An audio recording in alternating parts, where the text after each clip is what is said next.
All right. Hello, everyone. Happy Veterans Day to all my American friends. Happy Remembrance Day to all my Canadian friends. And I'm not sure, pardon my ignorance, for the rest of the world. I think there's something in Europe. I'm sure somebody will correct me if I'm wrong. But anyways, I do have some friends that served in the military and some family members, as I'm sure all of us do.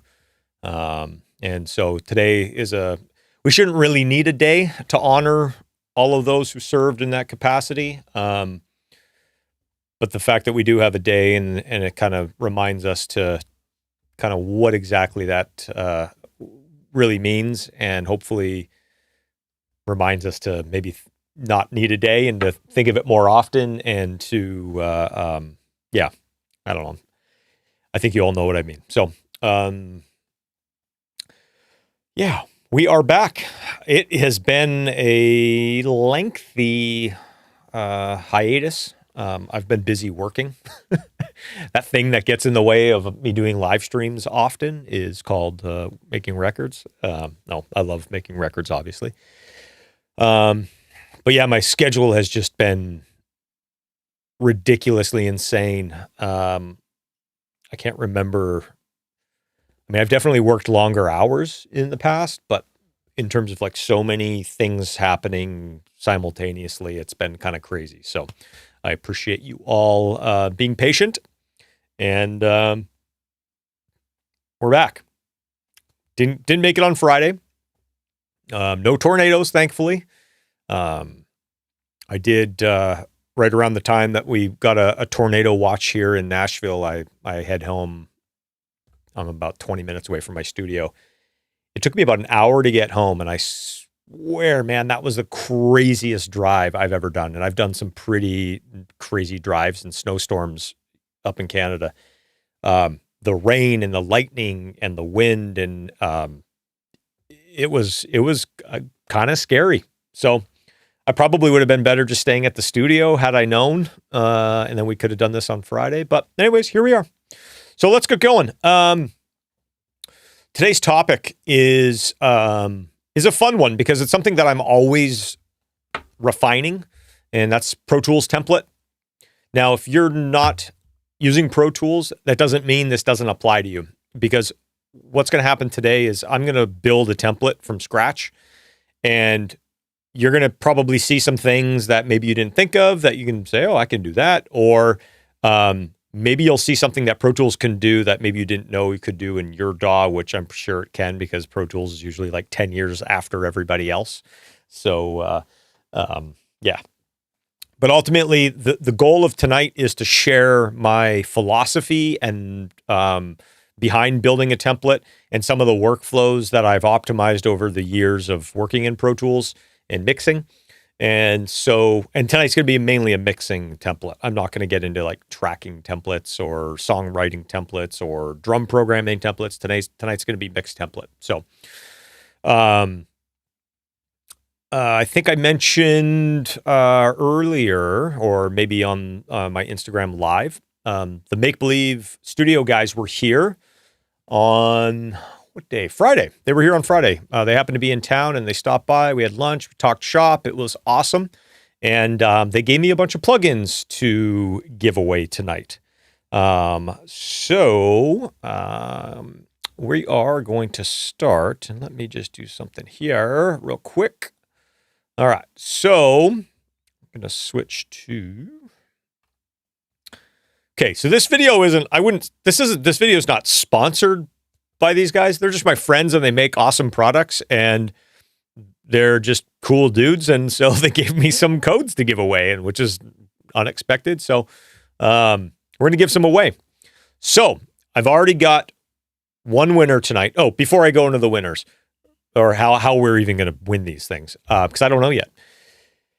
If you want to participate in the chat, and I strongly suggest that you do, because that's how you're going to win. And that's the fun of tonight is being able to bounce ideas back and forth, ask questions, all that stuff. But you have to be subscribed to my YouTube channel. So that's kind of the little bit of the hook if you want to participate in the chat. And I think you have to be like a subscriber for like 5 minutes before you can start in the chat. So go to the chat, go to the button that says subscribe, just subscribe. I'm not spamming you. I don't think I'm spamming you guys. I'm not going to spam you guys. I don't think it really matters too much, but it helps me obviously with the algorithm and getting this out to more people.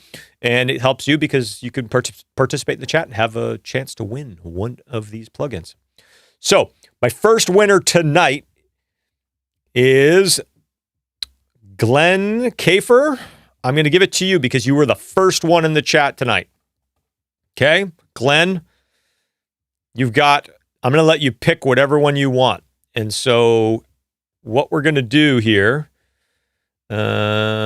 is you're going to send me an email at hello@chrisbaseford.com, which is where all the newsletters come from. Speaking of newsletters, wow, what a setup. If you're not subscribed to the newsletter, please do so. That's where kind of the weekly updates are, when I can actually send them out weekly. But there's also some free stuff there. Axe-Fx presets, that's where you're going to be able to get this template when we're done. And I've got a long list of things. I just haven't had time to do them, but I got a long list of things that I'm going to be adding to the kind of the free bonus, whatever you want to call them, drum samples, cabinet IRs, all that cool stuff. So anyways, that's the email that my newsletters come from. So send me an email, pick one of these plugins. You got to let me know what it is now, so that way I know which one's not going to be given away later. By the way, just while we're here, this meld plugin, the guys showed me this meld plugin when they were here. I saw you said DV Verb. It's all you. Okay, that's good. This meld plugin looks ridiculous. Like, it's crazy. Very deep. Like, my head was exploding while I was watching them show me what this thing was about. So, okay, so DB Verb is gone. Okay. All right, so we'll do another some sort of trivia or contest in maybe like, I don't know, 15, 20 minutes, and we'll give away some more stuff. So, okay. Back to the template. Okay, what are we doing tonight? Templates. Okay, let's just talk about a little bit about like, why would you make a template? So, I get mixes sent to me in a variety of ways. So let's talk about a couple different scenarios. We've got the scenario of where I'm producing the song.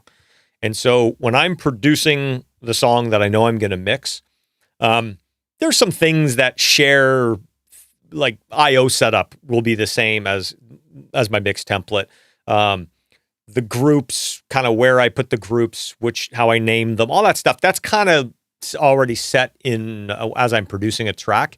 But for the most part, I'm producing the track with a different template, and I'm bringing in stuff into that template, and then my mix template is separate.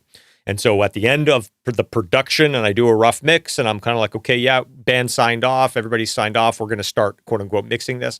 That's when I bring my mix template in. And if it's a song that I've produced, there's really not that much formatting to go on. But still, everything is set up so I can just start mixing right away.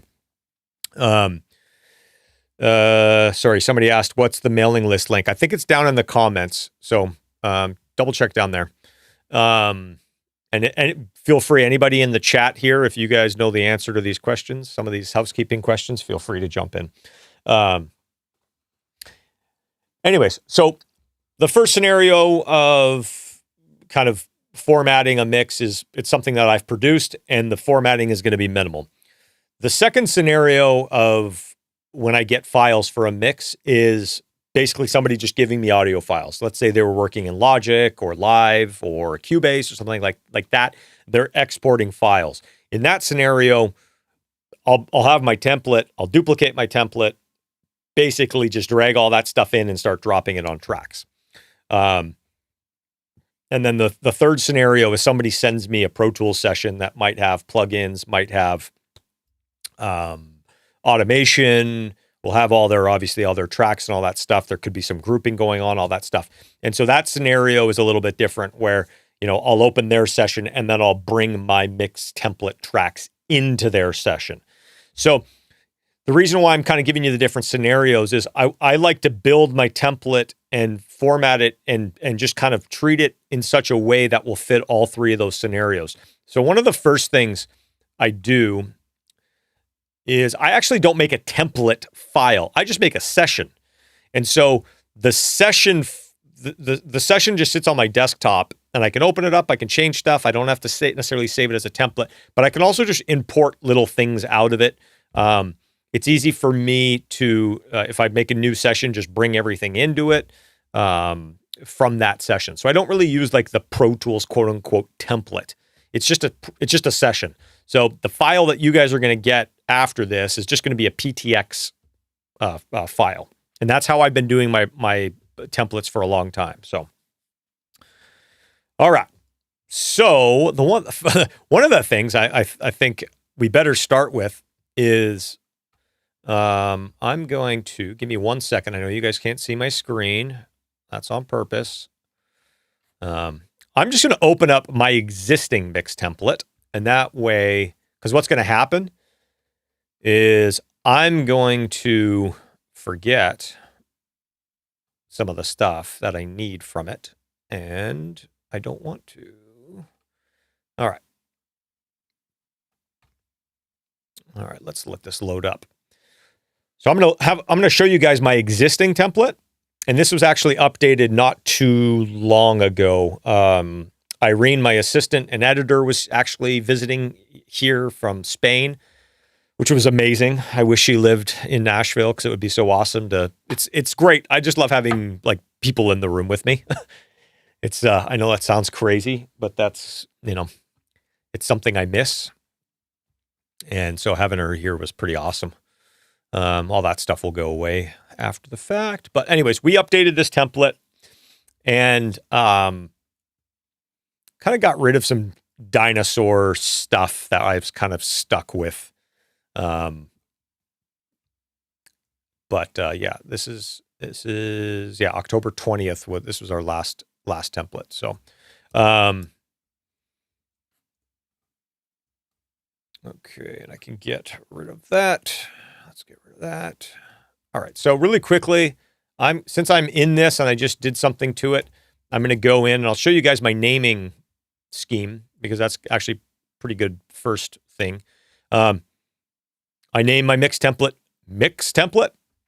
because I have tracking templates, I have drum programming templates, I have reamping templates, I have songwriting templates, I have vocal tuning templates. Like there's all these different templates that you have. So I title it mix template, and then I put in the date. So tonight's date, 11/11. 11 was my hockey number when I was a kid and my soccer number. So good numbers. Okay. All right, so we're going to save that because I made some changes to it. But I'm just going to give you guys kind of a quick peek what the mixing template looks like. And so, as you see here, I've got lots of auxiliary tracks. These are folders or auxiliary returns. And you can tell, I know it's really small, and I haven't quite figured out, the best way to kind of zoom in on this Pro Tools screen yet. But basically, if you look down here in the track name, you can see there's either a folder or a little arrow, and that will show you one's an auxiliary, one is a folder. And so, as you guys have heard me say before, from my days working on an SSL, the SSLs that I worked on had 8 VCA faders. So my brain works in the following quote unquote food groups: drums, in this order: drums, percussion, bass. We used to say rhythm guitars and lead guitars. I say guitars A and guitars B because it's not always a rhythm lead thing. Sometimes it's acoustic and electric, and sometimes it's like heavy, overly distorted guitars and clean guitars. Sometimes it's rhythm and lead. But I do a guitars A and a guitars B, keyboards, lead vocal, background vocals. So if I scroll over here, you'll see I've got my 8 kind of quote unquote food groups there on VCA faders. So that's also how my routing works. Every track within the entire session will go into one of those 8 folders. I've got a folder for each one. There's drums, percussion, bass, guitars A, guitars B, keys, lead vocals, background vocals. Now, if you say, well, what if it's something like sound effects? What if it's if you're doing a live mix and it's a crowd? What if I find the one that makes the most sense based off of the rest of the song, and I put it in there. Sometimes the crowds go in the keyboard, the keyboard group. Sometimes they go in the background vocal group. Sometimes the sound effects go in the percussion. If they're kind of atonal, I'll put them in the percussion folder. Sometimes I'll put them in the keyboard folder. So it's just a matter of like what you want to do. So, nonetheless, everything goes into one of those, and then every one of those folders or subgroups has at least one parallel processing auxiliary return set up.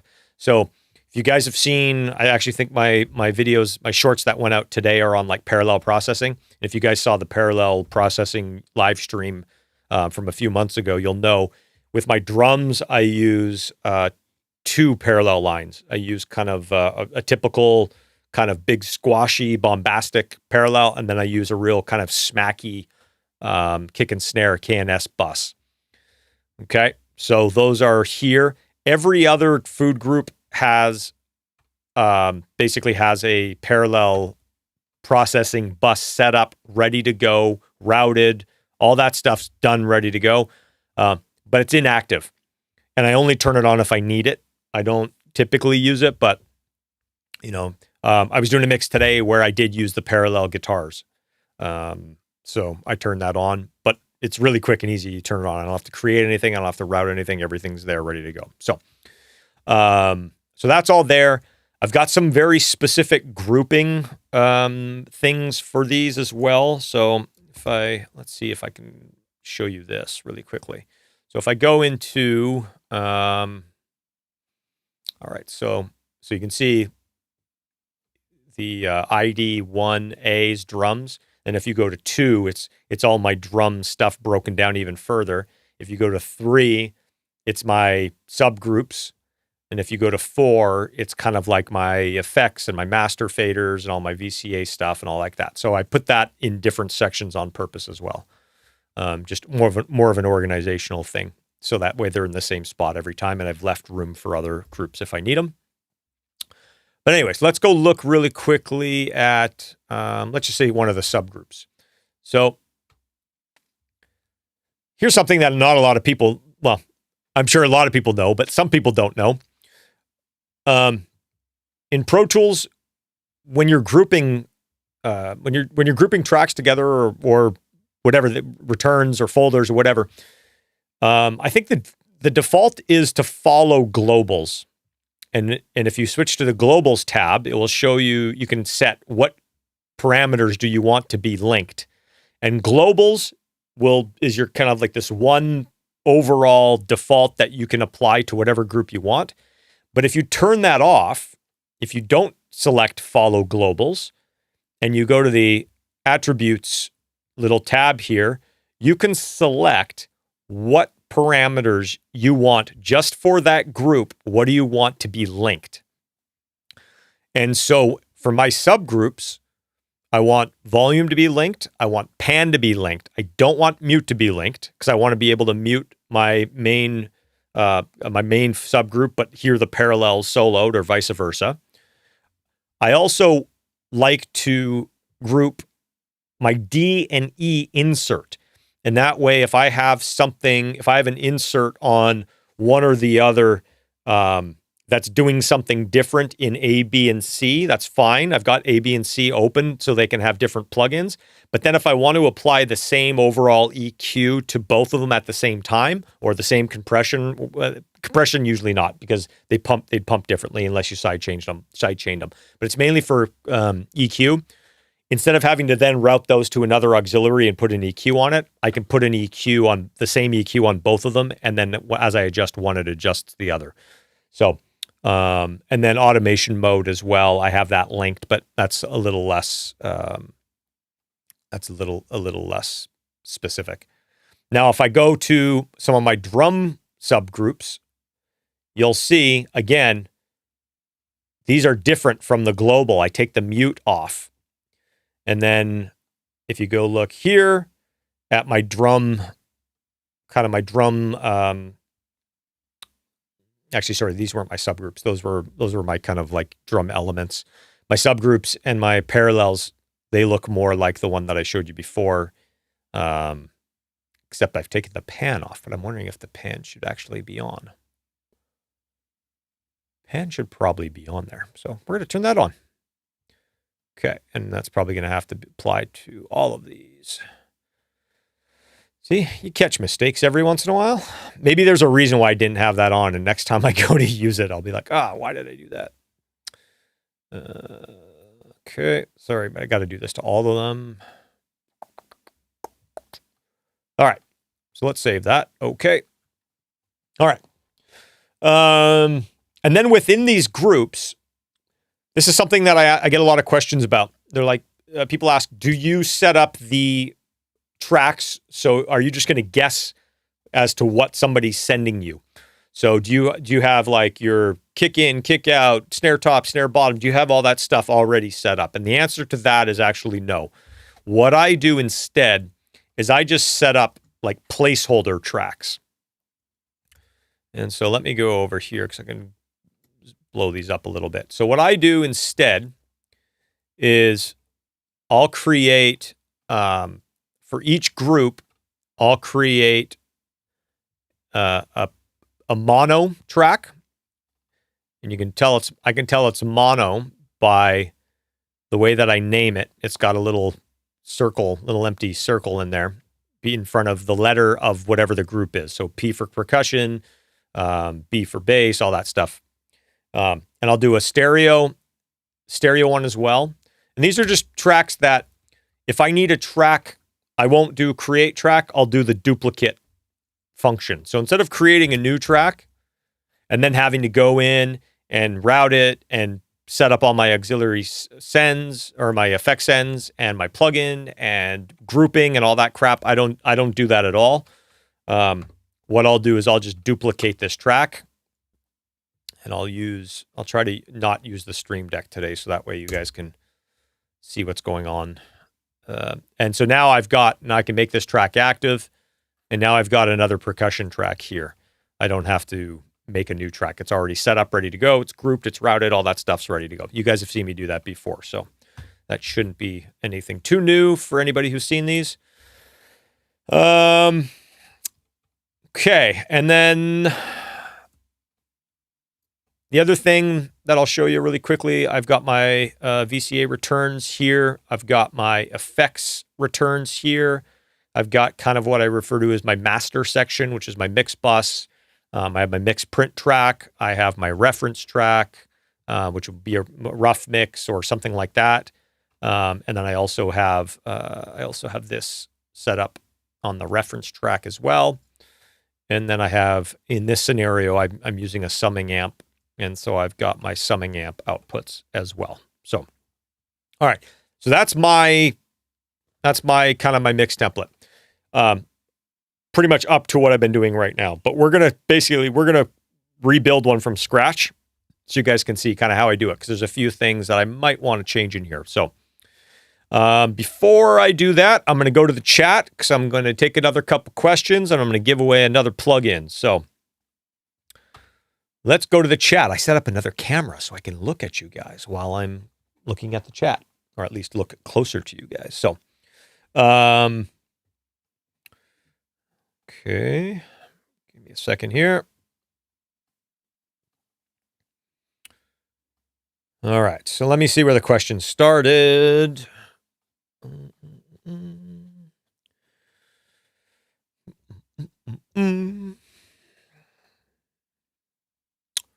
Sorry, guys. Oh, somebody told me you can zoom in with a scroll wheel and any modifier if you set it up in settings. Accessibility zoom, enable use scroll gesture. I'm assuming that, Danny, that's in OBS. Is that what I would do? So that no master VCA to control the level of all your food groups. I have a VCA that controls all the The VCA controls all the folders and parallels. So yeah, I've got one that controls them all. Yeah. I'll show that to you guys in a second. If there's live strings, I usually put live strings in keyboards, even though they're not keyboards, but they serve kind of a similar purpose. So that's kind of what I usually do. So, but again, you can do whatever you want. And if you want to have 15 groups and 15 subgroups and 15 VCAs, do whatever you want. For me, 8 is just so what I'm used to. I've got a control surface that I've got 16 faders on, but some of the other control surfaces are only 8 faders. So 8 to me is kind of like the perfect setup to kind of move around. And on the SSL there were only 8 VCAs, so everything had to go into one of them, and that's just what I got used to, and it still works really well for me. It keeps everything kind of contained. So I've always used VCA, basically sound mixer, do lots of multi-tracks, worth setups in a similar fashion. Awesome. Question. Hey, by the way, I love, if you guys can do me a favor, I just saw, if you guys have a question versus a comment, type question in caps at the very beginning of it. That's great. That's easy for me to find it. Thank you. Do you use only hardware on the mix bus or some inserts, plug-in, hardware chain? Both. I use a lot of plugins, and I use some hardware as well. So, do you gain stage plugins like 0 in, 0 out, or just use the color of the plugin? No, I sometimes gain stage. Yeah. So, do you ever use heat? No, I actually don't anymore. I did when it first came out, and I found it very helpful. It does sound good, but I do use Crane Song Phoenix a lot, and I think it's kind of a similar kind of thing. So, I don't know. Maybe I should try it again. I haven't tried it in a long time. Have I been playing the Jose? No, I've been working like crazy. I haven't had a chance. I haven't had any guitar amps plugged in for me to just play around with. I had some reamping going on earlier last week, the week before, but it was through some of the other stuff. So, how can we go about getting a song mixed by you? Shoot me an email. Don't send to hello@chrisbaseford.com. Send that to info@chrisbaseford.com. I mean, they'll all end up at the same place, but shoot me an email, or go to my website there. I think there's an inquiry on the website for mixes. The Zoom thingy is a native Mac OS feature. Okay. I don't want to zoom it for me. I just want to zoom it for you guys, but I haven't figured that out in OBS yet. So, what surface am I using? I am using, and actually let me do this. I'll be able to show you guys. I am using the Avid S3, the Avid dock. I've got right here, you can't see it. I've got a Stream Deck over here, which you can't quite see. I've got the Rock Solid Audio Micro 4K, which is a plug-in controller. And then I got another Stream Deck here and the iPad. So lots of goodies. Lots of goodies. Compliment. Nice glasses. Compliment all caps. Love that. Thank you. Yeah, appreciate that. You tried heat again. It's amazing. I have a few emails from Dave Hill where he told me how to combine RA and Phoenix to get somewhere in the ballpark of heat. Interesting. Yeah, I'm a huge Crane Song fan. I've got the head converter. That's my main converter for that gets all my mix stuff. And I've been using Phoenix for years and years and years. That was kind of the plugin that got me off of tape. So, okay, let's do another contest. Okay, so let's go back to main screen. Okay. I'm going to ask a question. What are we going to give away?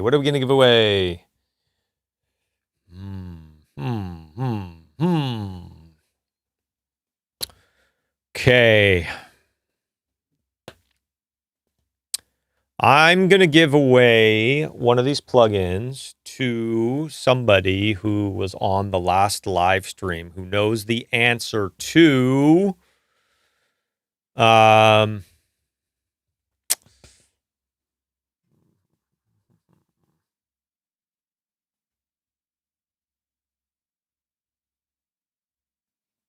to think of a question. Which amp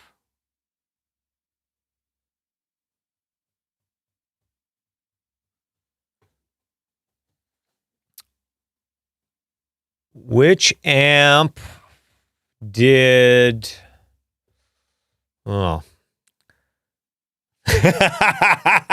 somebody just preempted the answer, VH4. Which amp did I convert from a combo to a head that I showed on the last live stream? That's one of the just such a solid. It's probably like the Nashville session amp. No. Oh, Keith, close. No. Nope. We're circling the wagons. Okay. Yes. Matchless. It is the matchless. Okay, Keith, I need you to be honest. Was DC39 a typo? Line is right next to 0. If that was a typo, if you said if you were going to say DC30 and that was a typo, I'll give it to you. If you thought it was a DC39, I'm not giving it to you. Okay. All right. Okay, Keith, pick which one you want. DB Verb is gone. Pick one of the other ones.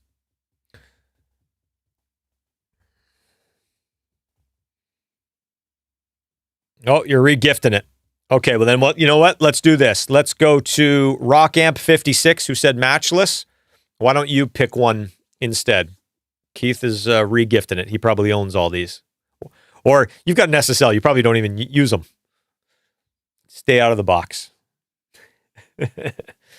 All right. Okay. All right. RockAmp56. If you're in there, you got to pick which one you want.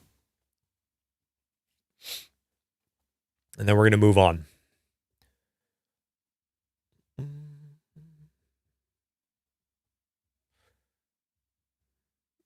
Okay, well, I'm going to move on, and then you can chime in. Send me a message, email, hello@chrisbaseford.com, and I'll get you a code. Okay. All right. Back to it. All right, let's dig in. Okay, let's hide Chrome and get back to this. All right, so I'm going to close this down. Let's close this. Let's save it. And we're going to build from scratch. We're going to go new. Okay. And this is actually a window that sometimes people ask questions about. Like, what sample rate do you use? What this, what that, what that. So I'm, again, a little bit of a creature of habit. I'm still at 48K, although I feel like I might be at a point now where I can start experimenting with 96 again.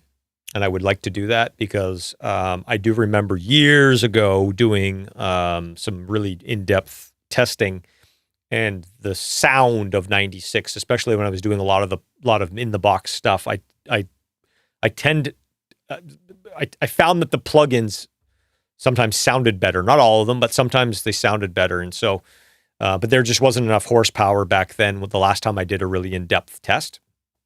Actually, I'm going to have to change this name here. Let's do this. X. So I'd like to do a test and see. Maybe I can run 96 now. Maybe I don't need to. I don't know. We'll see. And we'll call this YT for YouTube. But anyways, broadcast wave, pretty standard these days, 48K, 32-bit float. I like to go interleaved, and we're going to start with just like the stereo mix IO, because I'm going to build an IO with you guys. So create, and I'm just going to dump this on my desktop for now. No big deal. All right. This is as blank as she gets. So the one thing that I will say that some people don't know about is window configurations. And I'm just so OCD about everything. I like everything to look the same. I don't want to have to think about where to find things. So I always utilize at least one window configuration in a session. I might just call it default. So let's just make one right now, and then we can update it as we go. So I'll just call that a default window configuration. And as this is actually already kind of set up the way I like, because I think it usually takes on the last one that you had. What's learn? Oh, sorry, new Pro Tools stuff. Okay, so let's go and look at the IO setup, because that confuses a lot of people. All right. So on the IO setup, you've got your input, you've got your output, you've got your bus, you've got your renderer for Dolby Atmos stuff, you got your inserts, mic preamps if you have some sort of mic preamp controller or controllable mic preamps, and then you've got hardware insert delays. So we're going to dive into the IO setup in a second here, because I see a couple questions popping up. How do I calibrate input levels for plugins? A little off topic, so I'll come back to that. I mean, I don't really go too crazy into calibration, so maybe that's the answer. Do I plan to do another live stream about building a recording template? Yeah, maybe I will. I think it might be a little specific, and it might, like, all the principles of this might apply to that. I don't know, maybe it might be worth doing. Maybe like a production as opposed to a recording. Maybe with a production, because then you have all your virtual instruments and all that stuff in there. So, do you any tips for peeps who use Logic to approximate this in Logic? Well, here's what I will say, and this applies to everybody. Don't just copy what I do. Try to listen and try to just absorb the concepts and the why I'm doing certain things, and think about how that might apply to your situation and to your workflows, and just try to go through all the steps of not necessarily recreating my template, but thinking about how you might build your template differently, knowing what you'll know from watching this. So I think it's less about rebuilding it in Logic and more about just kind of understanding, why would you make these tracks ahead of time? Why would you route that ahead of time? What could you name things to make it easier to see when the tracks are small? What could you have set up ready to go, so that way in the middle of a mix you don't have to go and drag a menu and find a plugin or an auxiliary send or that type of thing. So it's going to be a little bit more about that. Hope that makes sense. So, okay. So let's, I'm going to pause on the questions for a second, because the IO setup can be a little bit of a bear. So the first thing I will say, so you can see here my hardware. I've got a Matrix Studio, and then I've also got an HD IO with 16 ins and 16 outs. I'm just going to rename all of these, because I can't stand looking at these B1, B2, blah, blah, blah. I just want to see 1 to 2, 3 to 4, 5 to 6, 7 to 8. I just like it very standard on my inputs. Okay. Now, when I get down to my HD IO, that's going to be where we're going to start naming things a little bit more specific to what's on them. So I don't use input 1 to 13 to 14. I don't use any of these inputs for anything. I don't anymore. The one that I do use is for my digital input, And so what I'll do is I'll just name this, maybe I'll just name this AES EBU. Because that's my AES input, which is actually my Crane song, but for now we'll just leave it at that. Output, we're going to do the same thing for now.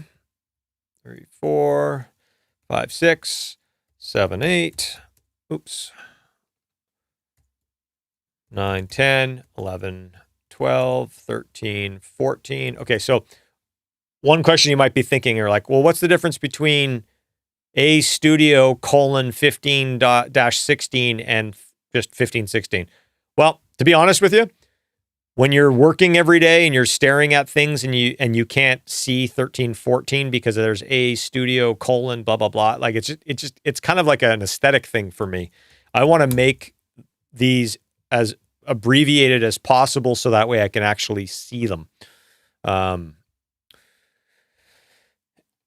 Again, use what you want. If you've got stuff that's always patched into these or they're always used for the same thing, name them that. So for instance, I'm going to name my the HDIOs. These are hard patched to my summing amp is hard patched.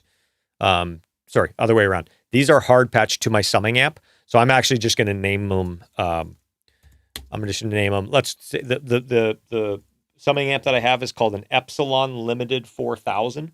So I'm just going to call it an EPS, EPS, right? So that's going to be 1 and 2, EPS 3 and 4, EPS 5 and 6, EPS 7 and 8, EPS 9, 10, EPS 11, 12, EPS 13, 14, and EPS 15, 16. Okay. Those are already routed. So if you don't understand what a routing matrix is, this is a routing matrix. And basically you've got your, you've kind of got your inputs and your outputs, and where they line up is, when you're routing your output to your input or your input to your output is basically where these little spots go, or these little boxes. I'm not going to get too into the detail of like how to change this. What I like to do is I like to leave it very linear. So if I'm ever looking for output 11, 12 on the Epsilon or my HD IO, I know exactly where to find it. I know some people who will move stuff around. They might put, this up there and this down here and this there. And that to me is just makes my head hurt. So I just leave them in a very kind of linear fashion here. So let me move those back. So there you go. It's very easy to see if something's out of place if you do it that way. So, okay. Now on your bus tab, this is where you're going to start naming things. This is what the Pro Tools tracks are going to look like. So when you select an output, it's going to show the bus name, not necessarily the hardware output name. It's going to show the bus name. So here's where we're going to go in, and 1 and 2 for me is always my main out. Okay, so that's where I'm going to name main out. 3 and 4 is always the output from my mix print track. So I'm going to name that mix out. And then 5 and 6 is always the output for my reference track. And so what I have available to me, and you can even set this up as well on different buses, but all mapping to the same output. So that way it's not if you've got a master fader with processing, it's not going through all that. But I highly recommend having a separate bus for your main out, your mix out, and a reference out. Even if you've only got one pair of outputs and that's going to your speakers, set up a different bus for each one. That way, if there's a master fader, like I said, it's not going through the master fader. And it will keep things just a little more clean and organized for you. For me, 7 and 8, I don't think really gets used for anything. 9 and 10, 11 and 12, 13, 14, 15, and 16 on my outputs I typically save those for inserts. So we're actually going to go to the inserts tab here, and I'm going to get rid of everything except for those 4 that I just said, told you about. So we're going to call this 9, 10, 11, 12, 13, 14, 15, 16. These are for my hardware inserts. And so because they're over here in our inserts, I'm going to get rid of them on my bus page here. I don't want them here. Okay. The other cool thing that I can't remember which version of Pro Tools this started with, but you can assign colors to the outputs. So when you select the output in Pro Tools, it will show you the color. Let me show you what I mean really quickly. We're just gonna say okay to this. I'm gonna make just a stereo track. I'll blow it up for you, and you can see input 1 and 2, output, main out. Okay, look how messy that looks. We're gonna clean that up as well. We don't need all that stuff. Okay, drives me nuts. But see, main out is just white on gray. Well, they introduced this a few years back, which is actually pretty handy because it's just another visual cue. You can change the I/O label to have a color. And so now you can very quickly and easily see anything that's red. So let's say I have a couple more tracks here. And let's say some of them were routed somewhere that I don't know. It's very easy. I don't even have to see what the names are. I can very easily see. It's small for you guys, but I can see this red box here. I know that that's going to my main outs. And so that is helpful. Very, very, very helpful. So let's go in and color our outputs. Oh, before we do that, here's another trick. Okay, check out our menu here. See, we've got main out, and we've got main out left, right, and we got mix out. We got mix out left and right. We got ref out. Like all of these are always stereo pairs. Always. I'm never sending something to just the left side of the mix by using the output tab. If I'm sending something to the left side of the mix, I'm using the pan knob, right? Or the pan slider. So let's go and clean up that menu. So again, I'm going to show you this. Snapshot this in your brain. That's before cleaning up. We're going to clean these up. This is going to look so much better. Okay, so this little drop-down arrow on your bus page shows what they call the what do they call that? Subpaths. I don't need any of these mono ones. So I'm going to click option and click them all. So that way it expands them all. And I'm just going to go through and get rid of all of the mono ones. Yeah, that's fine. No problem. We'll come back to that. I don't need 7 and 8 at all, actually. Yes, delete. Delete, delete. You can also do this if you want. Delete. Okay. Okay, check this out. Oh, look at that. Clean. Way better.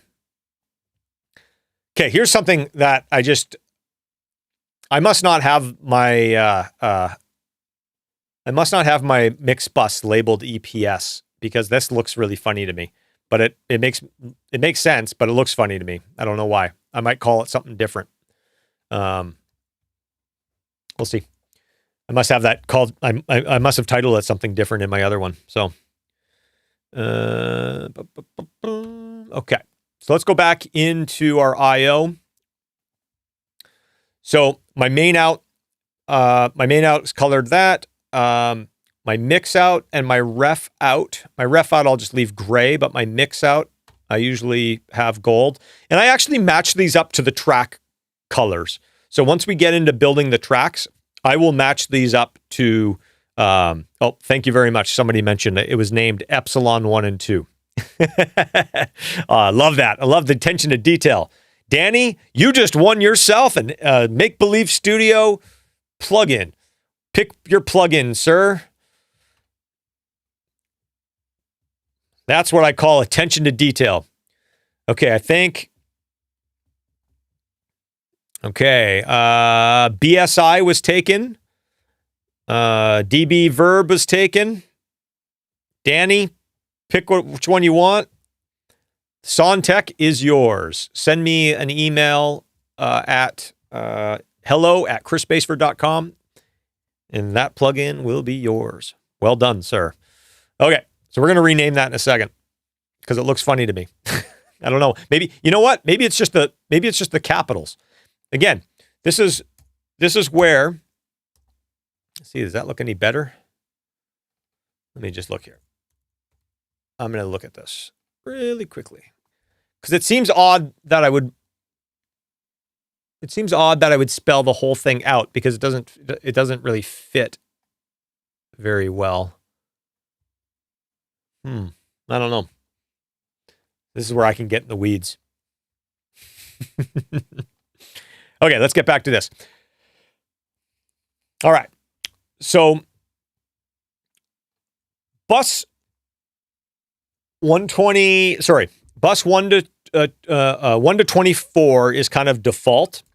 And so if I start making, and this is a Pro Tools specific thing. I don't know how it is on the other programs, but however it would work with the other programs, if what I'm about to show you is an issue, figure out a workaround because this was life-changing for me, what I'm about to show you. Okay. So if we go into the bus menu, okay, you've got all of these here, right? If I go in and start making, let's say I'm going to make 16, let's just start with 8. Let's go 8 stereo, and we'll call them effects return. And then it will name them effects return 1 through 8. Okay. So now if I go into my sends menu and I click on this, let me do it over here.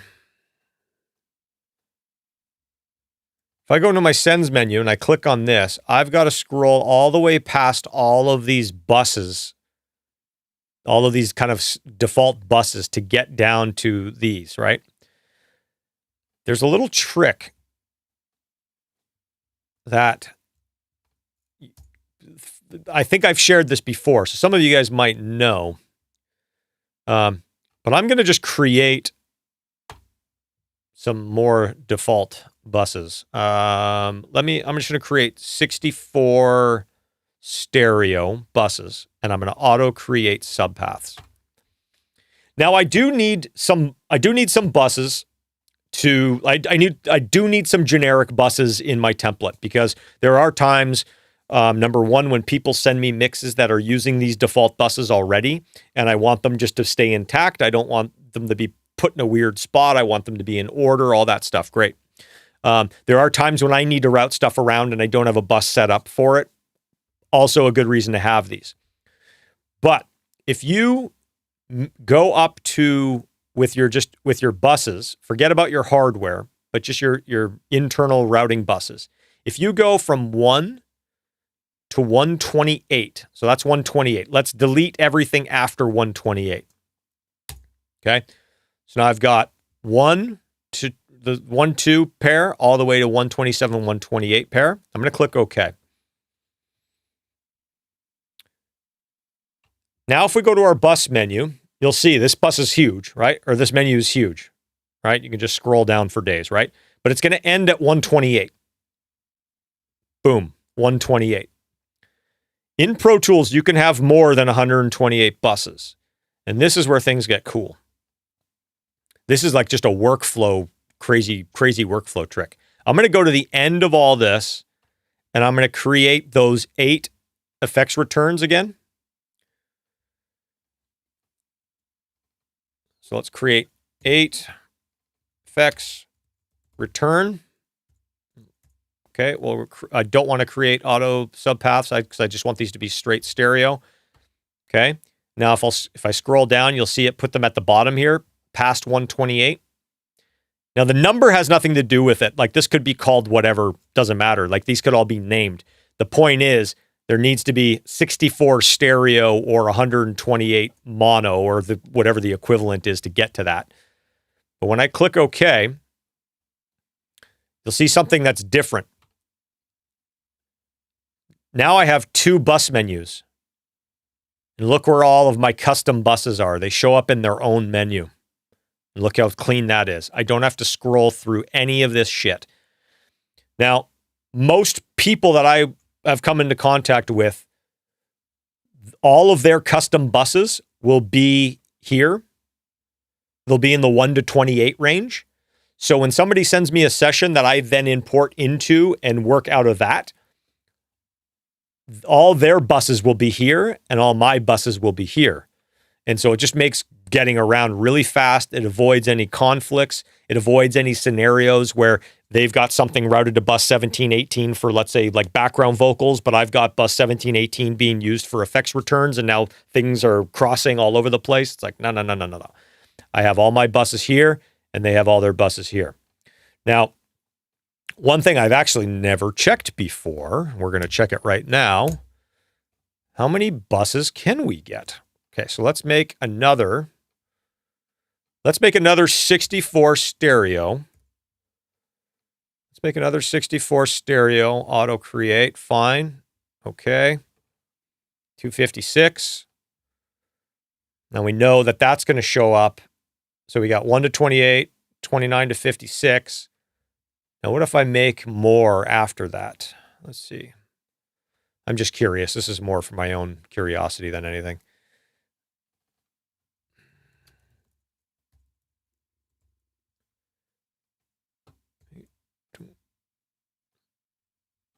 Well, looky, yeah. It's going to make another menu. Yep. Awesome. So something you could do, if you really wanted to be tricky, is if you wanted to put certain things in certain menus, like if you find that you're filling them up, use the top however many slots, the one that opens up, use those for your other ones, your custom labels, and then leave the generic ones just to get them to pop up at the top of the menu. There's a bunch of different things you can do. Again, I'm showing you tricks. You can use it, apply it your own way, come up with your own workflows. For me, I like having all my buses in that second menu. So we're going to go and we're going to get rid of that. And let's just make sure that saved it. Yeah. Okay, good. All right. So we're going to leave those alone. All right. Okay. So this is where our custom buses are going to start. And I try to, when I'm thinking about my internal bus routing, although I don't necessarily mix top down, I kind of make my label be quote unquote top down. So what I'm going to do, the first thing I'm going to set up here is my mix bus and my mix print tracks. So we're going to make,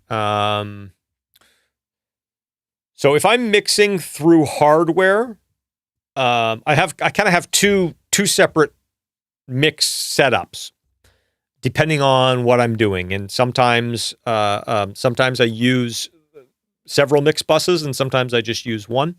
But I'm going to do 4 different mix buses. So I'm going to set this up almost a little bit like an SSL 4000.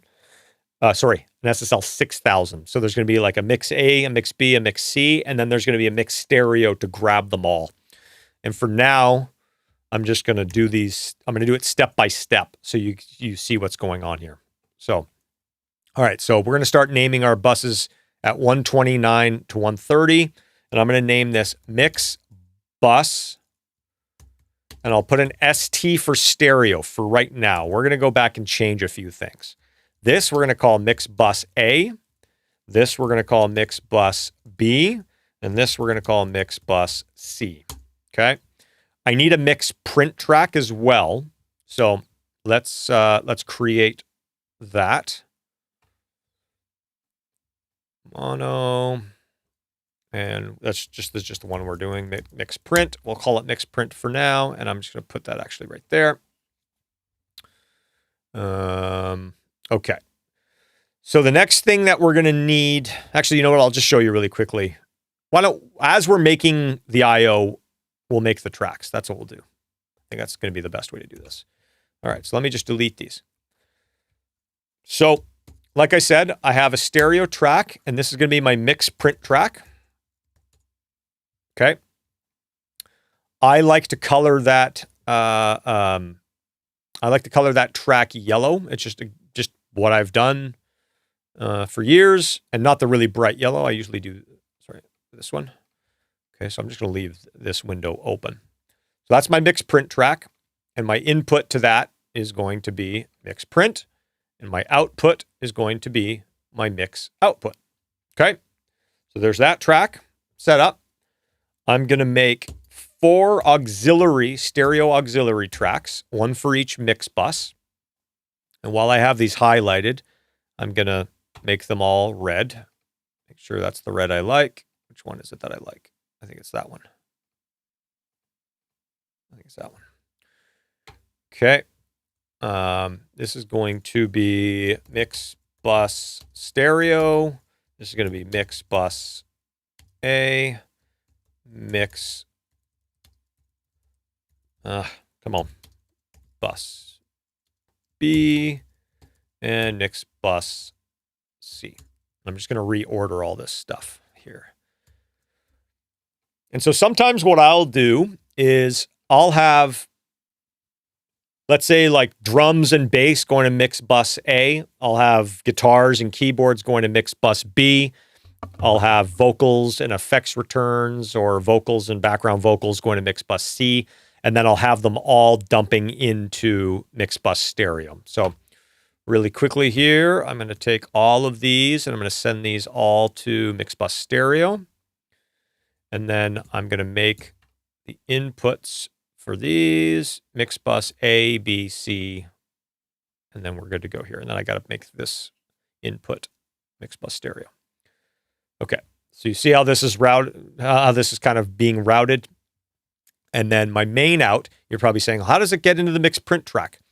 If you hold Control in Pro Tools, you can send the output of this auxiliary to multiple places. And so I'm going to send it to my mix print bus as well.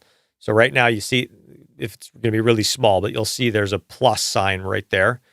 That's showing that it's sending to multiple outputs at the same time. You can also see it's got a half color, half gray, half red, half gray. That's because my mix print track doesn't have any color assigned to it yet.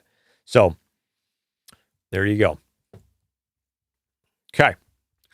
And so now this will feed my main outputs, which is basically going to my speakers.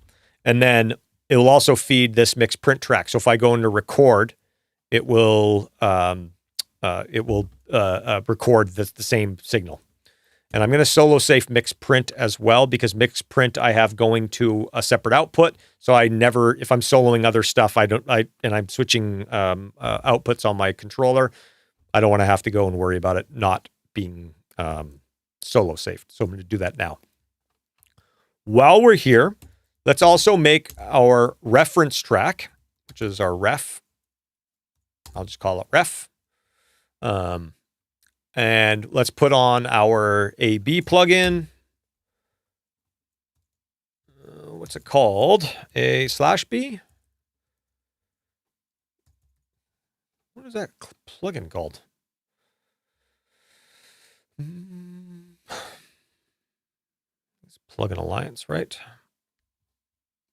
There it is. Metric AB.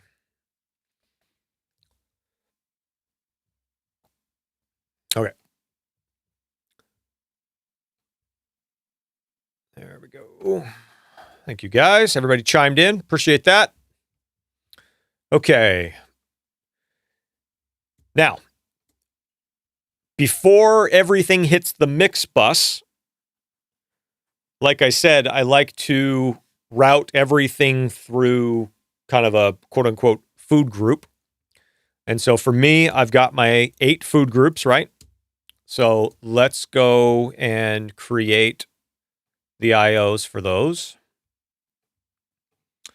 So let's go under here, And we are going to do, I'm actually going to,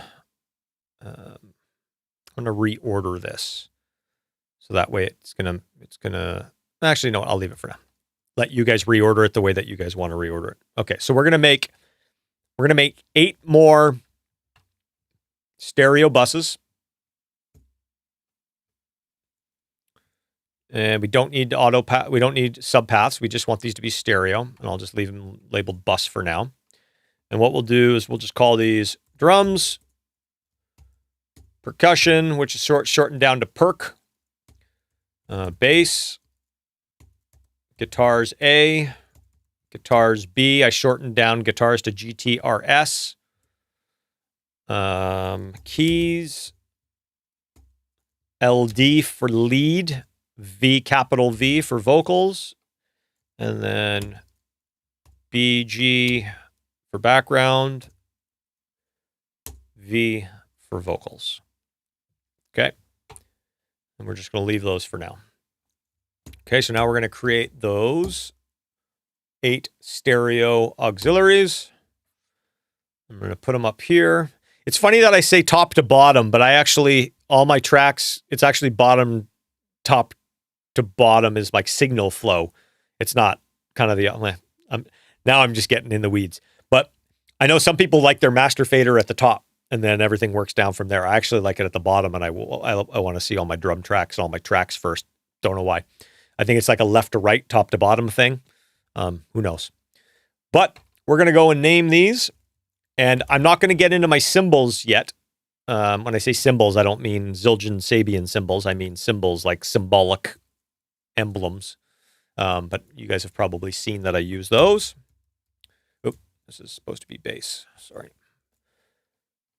Okay, drums, perk, bass, guitars A, guitars B.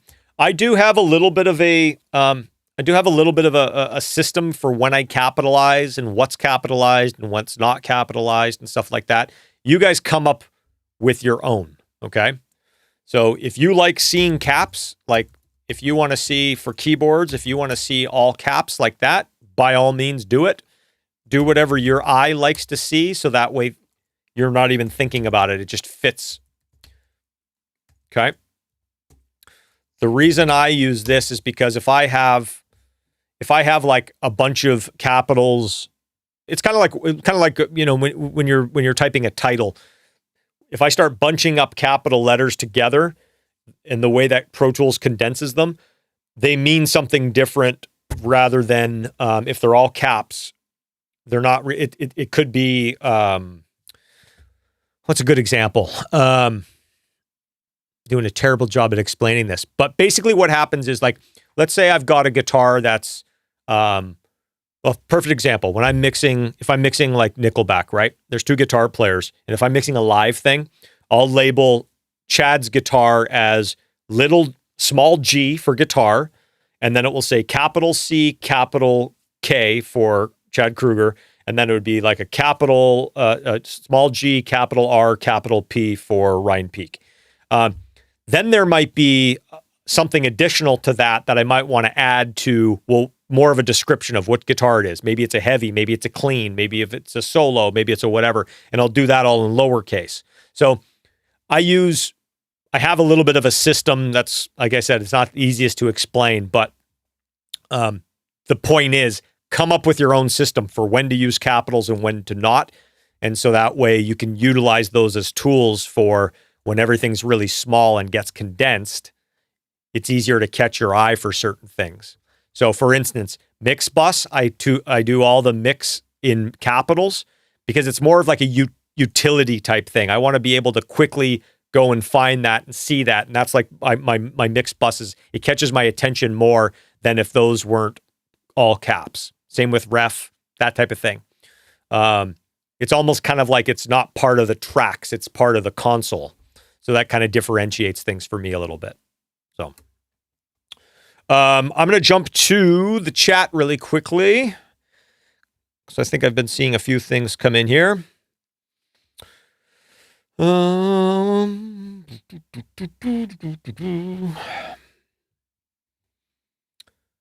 Okay.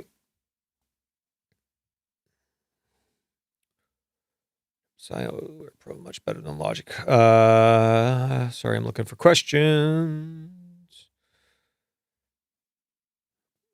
Somebody mentioned here control surface. Yeah, the control surface like doesn't have a lot of. I don't know if you guys are gonna be able to see this, but you can see the little scribble strips here.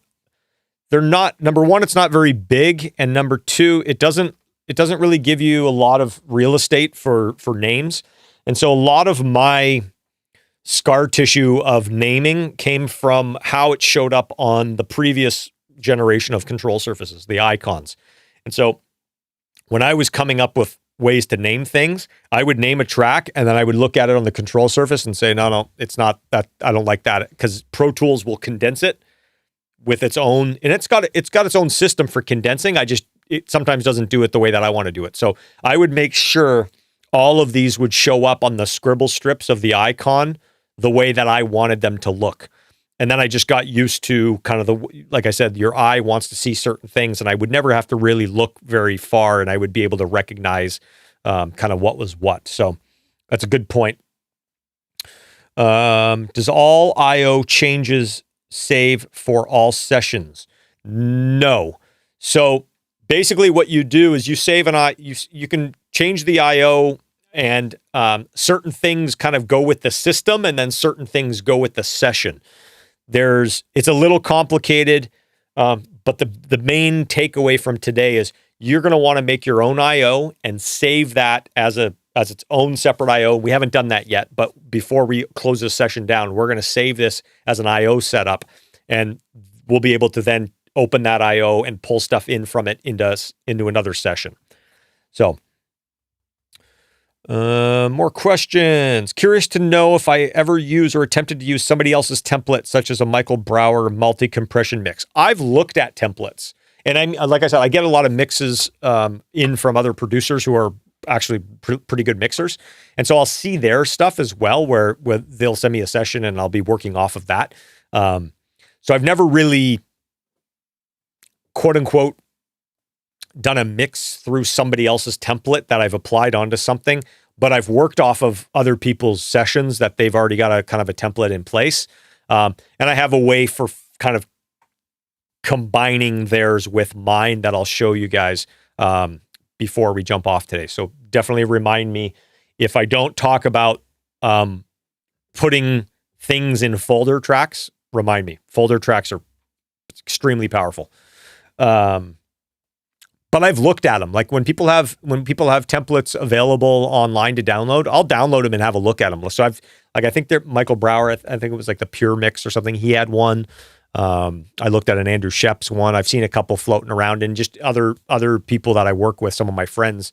I'll even ask them. I'll be like, "Hey, what do you do on that?" And they'll just say, "Hey, have a look at my template." So that's you get ideas, and that's kind of why I'm sharing what I'm doing here. It's not to say do my stuff. It's just like get some ideas and then incorporate it into what works for you. So,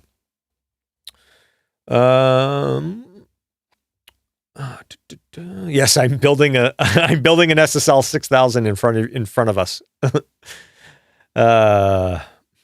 What is the most underrated button in Pro Tools? Right click. Right click is you can access so many different things by right clicking. That's kind of like the I don't want to say the magic button, but it's one that, you know, I see a lot of people who maybe aren't as proficient in Pro Tools. You know, they'll go and highlight something and then they'll go up to a menu and like they're menuing around when all you have to do is right click and you've got a bunch of stuff right at your disposal right there. So I would say that's probably, right off the top of my head, probably the one that's going to be the most underrated. Because I don't see people who use Pro Tools every day, they use right click. People who are maybe, you know, like some of the musicians that I work with that, you know, they'll record some of their ideas, but they're not like really digging in. I don't see right clicking a lot. So I'm going to guess undo. No, undo is very highly rated. It's not underrated. That is very highly rated. All caps suck for Pro Tools truncation. Yeah, they do. I mean, typing stuff in all caps never looks good. it never helps the Pro Tools algorithm figure out how to truncate stuff. So yeah, great point. I like things. I'd almost go lowercase, and also just the size of the letters. I'd almost go lowercase rather than all caps. Okay, does Pro Tools have an undo button and history? It does have an undo button, but it's not. They don't have the history like some of the other apps do. So it's just sequential back and then forward and then redo and undo and whatever. You can't go back and find a certain spot to pull from. So, which coming from when I first started using Pro Tools, there was one level of undo. So I'm okay with not having history because I've got multiple levels of undo. I'm okay with that. So, all right. Should we give away another plugin? No, you know what? Let's keep working here. I got to think of a good way to give away some plugins. All right. So we are back here. Oh, what happened? There we go. Okay. So, all right. So we've got our drums. We've got our percussion. I didn't set the inputs, so I'm going to set the inputs, and I'm going to do that little claw, shift, option, command trick where it lets you set inputs sequentially. So, boom, there you go. Okay. And then for this scenario, let's use the multi-bus. I'm going to put the drums and the percussion and the bass into bus A, mix bus A. I'm going to put the guitars and the keys into mix bus B. And then I'm going to put the lead vocals and the background vocals into mix bus C. Okay. The next thing that we're going to do, and you guys know how much I love duplicate. You know I like the duplicate function, right? We're going to set up a parallel for every one of these food groups here. But instead of creating and doing a bunch of stuff and renaming everything and having to kind of do it again, we're going to actually use the duplicate function. So before we do that, I'm actually going to go into the IO and we are going to set up our parallels. Okay, here is actually our next contest for the Make Believe plugin giveaways. I want to see those of you who want to volunteer, I want suggestions as to how to label a parallel bus for all these subgroups. So for instance, we're going to make 8 more stereo paths. Okay. Oops, sorry. That was just 1. Let's make 8 more stereo paths. Like that. Okay. I did it again, didn't I? Oh, there we go. Okay. So now we're going to have another one called drums, and I'll just put a P for now. We're going to have a perc P, P for parallel, a bass P, guitars A, P, guitars B, P, keys P, L, D, V, P, B, G, V, P. Okay. So those are all our parallels. I'm looking in the chat right now to see which one I like best.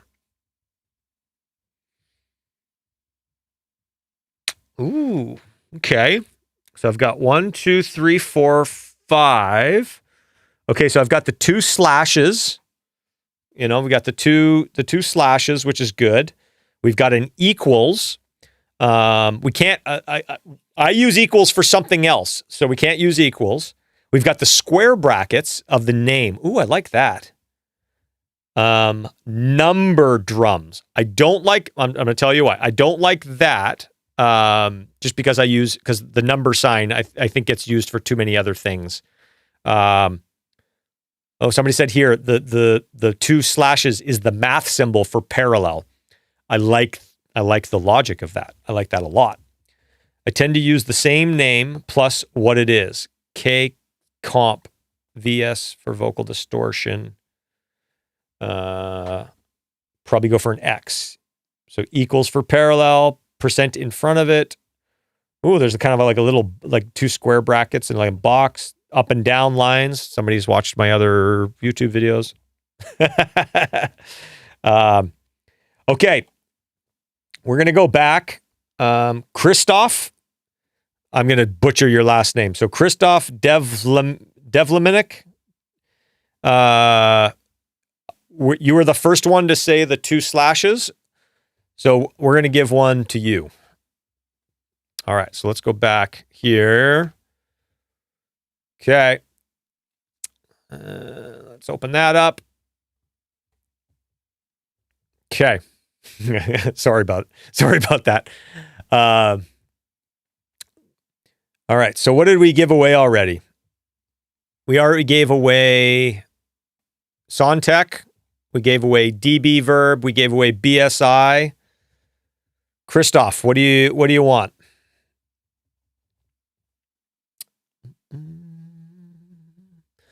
You let me know. Send an email to hello@chrisbaseford.com and I'll get you your voucher, your code. So no one wants the mixed, and I'm really the mix head, and I'm really interested in it. Yeah, give it away to somebody else. I already got them all. All right, okay. Well, who's the person who said something about the? Oh, you said the parallel.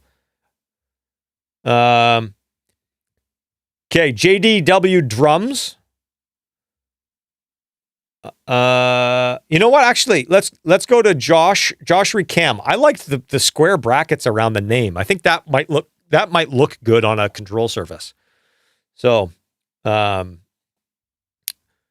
Josh, I'm assuming Josh Rycam 88. You get to pick. And Christoph, you've already got good taste in plugins, so you're good to go. All right, moving on. But for this purpose, for today's video, I'm going to use the 2 slashes. I like that.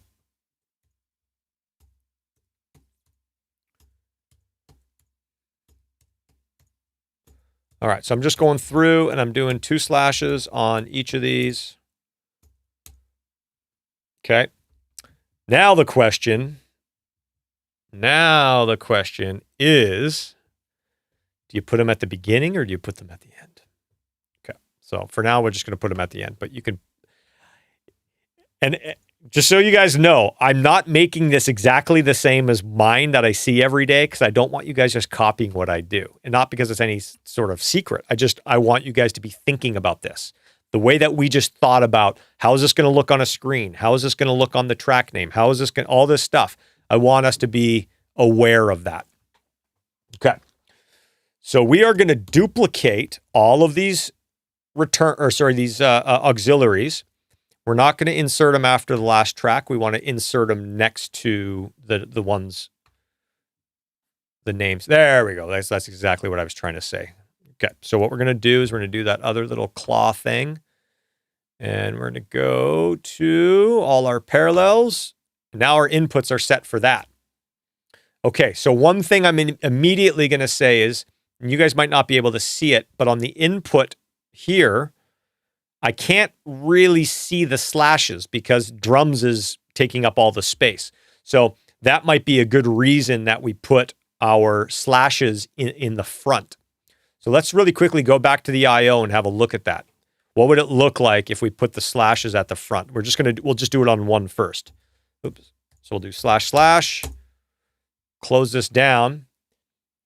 And now it gets rid of one of them, but you can see /drums.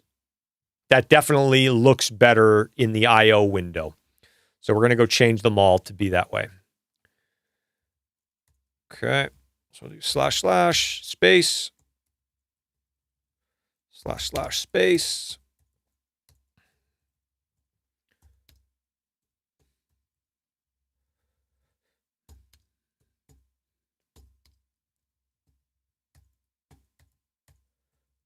Okay. Awesome. Okay, we're probably going to go color those as well, too. So, all right, let's label these as well, the same thing. So we'll label them //, and then we'll skip over percussion. We'll go to //. Actually, you know what? Let me undo that. Let's use our batch rename. And let's replace, let's find .dup1. This is a really cool window that I'm still, it's been around for a while and I'm still like figuring out the best way to do this. Okay, we're going to replace .dup1 with nothing. And then we are going to add a prefix of / space. And look at that. Boom. Okay.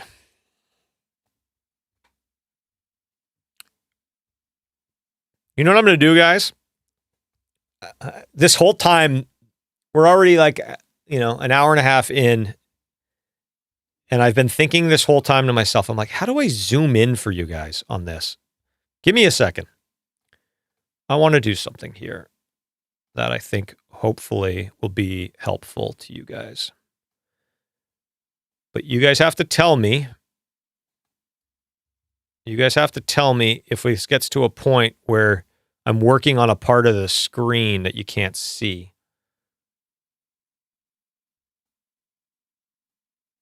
All right, let's roll with that for a second. Okay. Sorry. I've been so like as I've been doing this, I've been thinking to myself, I'm like, how can I make this experience way better? Way better for these guys. Okay. Good. Okay. Much better. I love this. All right. So now we've got our drums, we've got our parallel drums, we've got all our parallel stuff, good to go. The next thing that we're going to do, before we do that, let's have a look at this page really quickly, because you can see all our parallels are going to the same spot and all our, as our subgroups, because we duplicated our returns. So that way everything kind of stayed the same, right? It was nice and quick and easy to do it that way. So, we're going to preempt one thing though. In just about every session that I get, there's some sort of auxiliary returns that maybe have, maybe the session that I got already had them set up that I need to keep it intact. Maybe I'm making a return to sum some stuff together, but it's not part of the template. One of the things that I like to do is I like to make sure that everything in my template that might have a similar type of track in somebody else's session is a different color. So that way I'll be able to easily differentiate that. So one of the things that we're going to do right now is we're going to go and change, because these auxiliary tracks, the way I have my preferences set up, is the color. What does it say? Let me just see what it is here. Okay, so here it says default track color coding is by track type. Okay, so that's how I do it. So the default color for track type for an auxiliary return is this color green. I want to change it to something slightly different so I can differentiate it from somebody else's session. So I like the green. I just want to make it a different color green. And that way I'll be able to really tell the difference. So that's the main one. All right. So why don't we make it that color green? Okay. All right. Perfect. Now, the other thing is I like to, you know what? We'll come back to the folders. All right. Let's move on. So the next thing that I'll put in my session is effects returns. And I like to have those set up ready to go ahead of time. Again, thinking of it like a console, all the effects sends, the knobs, they're there. And all the returns in the center section, they're already there. You just have to push the button and turn the knob up and go. So I like to have my session set up that way. So that's the next thing we're going to do. Again, I've got some scar tissue from the old analog days, but round of applause for Irene, my assistant and editor. When she was here, we talked over why I would do stereo and mono. I would do a mix of stereo and mono sends and returns. And I told her, I'm like, that's from the old days of the SSL and this and that and the other thing. And I said, you know what? Let's get rid of that. Let's start doing our, let's just start going all stereo. There's no reason to not do full stereo sends these days. So let's go to our IO and let's set up. Okay. And I'm making sure, there we go. Okay. This is good. This is good. I'm so sorry, guys. I should have done this an hour ago. Okay. Let's make our returns. Okay, we're going to go stereo, and I'm going to do 12 returns. Okay, and I'm going to show you what those are. This has kind of been my typical MO these days. But again, set this up the way that you like. If you like to have a return for each group, or maybe you like to have like a lead vocal return, 2 lead vocal returns, and then a couple of drum returns, and you only need 4, whatever. Set this up the way that you want. But let's set this up the way that kind of I've been rocking for a while. And this is kind of like an evolution from the analog days in the box. So I'm gonna do 12 stereo. And for now, I'm just gonna do effects, send 1. And actually, here's what we're going to do, because I like to be efficient, and I wasn't thinking about this. So this cool little trick here. If you just type effects send, it will put the number after for you. Boom. Okay. Okay, so, and we don't even really need to say send, but we'll leave it at that for now. I'm going to relabel that. Okay, so if we've got 12 sends, we need 12 returns. So those are the things that we're going to make right now. So we're going to do 12 stereo, audio. No, we want auxiliary, and we want these to be called effects return. 1 through 12. Okay, again, it made the default color this green. I don't want that to stay that color because if somebody sends something with an aux, I want it to be different. I typically will do my effects returns some sort of like pink or purple, because that's the creative part, right? So we can make it a little more vibrant, a little more creative. So let's do that purple for now. Okay. So we can leave that. And then we need to route this to an output. So I think what I'm going to do for this particular scenario is I'm going to route all the effects returns straight. I'm going to bypass A, B, and C and go straight to the stereo bus. Okay.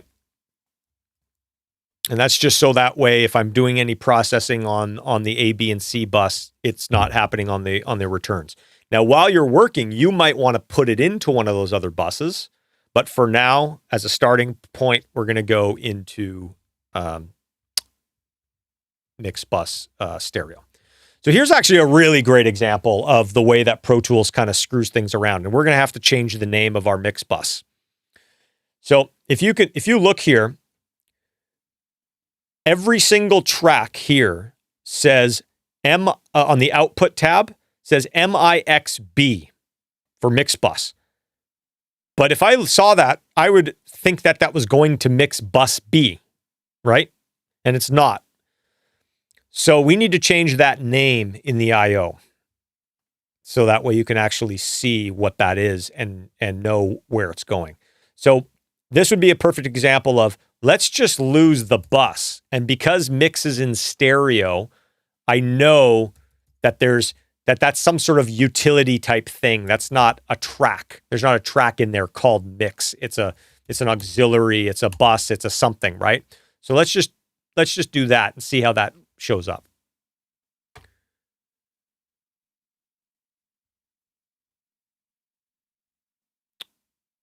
Okay, so now at least I can see A, I can see B, I can see C, and then where it's stereo, it's just showing me an MIXS.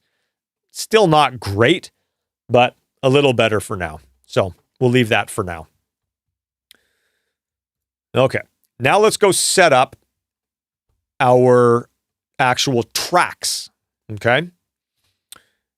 And for this, we're gonna make one mono track and one stereo track. And so again, for now, I'm going to use an M for mono and an ST for stereo just to denote the difference between them. Okay. I'm just going to set this to no input for now. But what we're going to do is we're going to use these to set up our sends. And then we're going to duplicate these for each food group and then start grouping stuff together. So I want to put my sends here. So we're going to go effects send 1, effects send 2, effects send 3. And how I like to do this, I'll show you. I like to leave an empty slot here at the bottom. So slot E, I like to leave empty.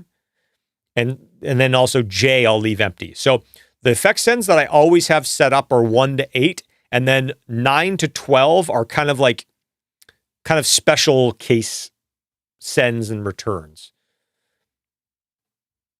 Again, they're set up ready to go, but they might be just kind of like from song to song. They might change. I might not need access to them on all the tracks, that type of thing.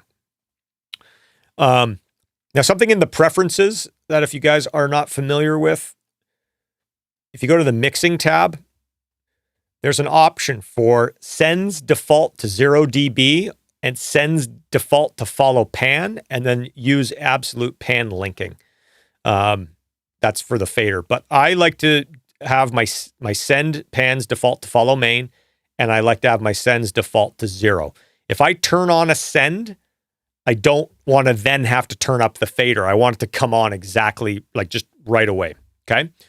And somebody would say, well, why don't you just turn it down and then you can click on it and turn it up? Because what I do is I actually make these inactive like that. And I'm holding control and command. And that's my on off button. You guys have heard me talk about this before. I prefer turning these on and off rather than bypassing. Because bypassing, in a lot of my mix sessions, I automate bypasses.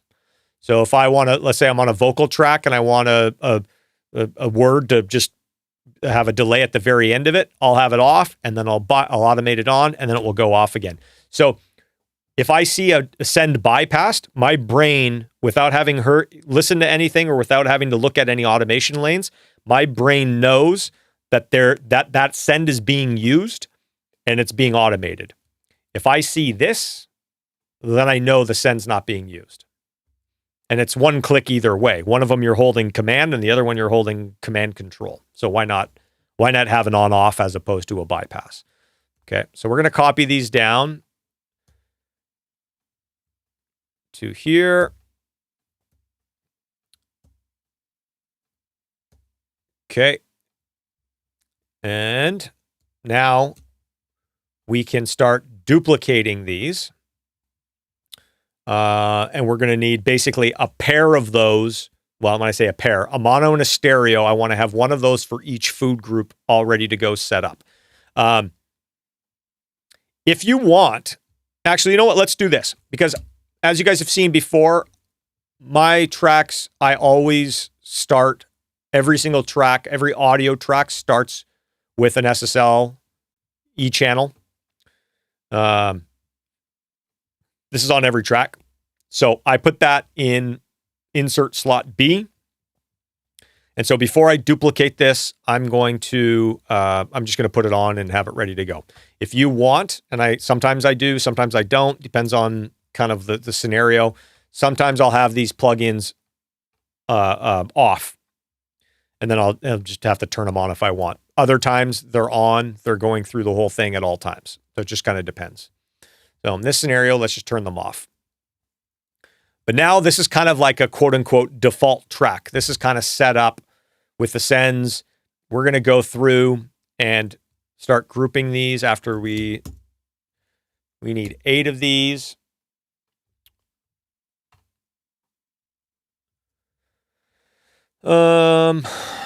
Oh, I forgot to check that little box. That sucked. That's okay.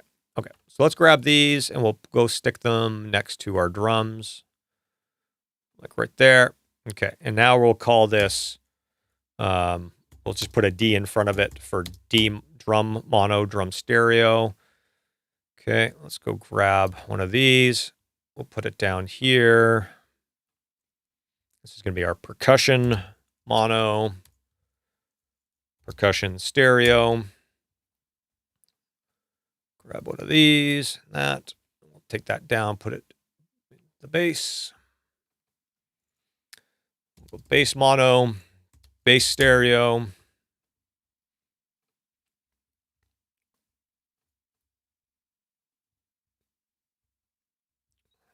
Sorry, guys, if I'm dropping below the fold here. Okay, let's say guitar A, mono. That over there. Guitar A, stereo. Okay, let's bring this down. So we got keys now. Oh, no, we need guitar B. Okay, it's guitar B, mono. Guitar B, stereo. So why am I doing a mono and a stereo track? Well, Pro Tools up until this point has been very, like, mono and stereo tracks might as well be different. You can't turn a mono track into a stereo track and a stereo track into a mono track. And I think that's, I don't know, has that changed now already? Change track width. Okay, this is the first time you can do that. So I think you can actually change the track width now. So maybe this is redundant. And I think that's like in the update that came out like 2 weeks ago. So we might not need to do this anymore, but nonetheless, I'm going to do it anyways just to have it ready to go. But the whole idea is if somebody sends you a stereo track, you've got a stereo version. If somebody sends you a mono track, you've got a mono version. You're ready to go for both scenarios. So this is going to be keys mono, keys stereo. And then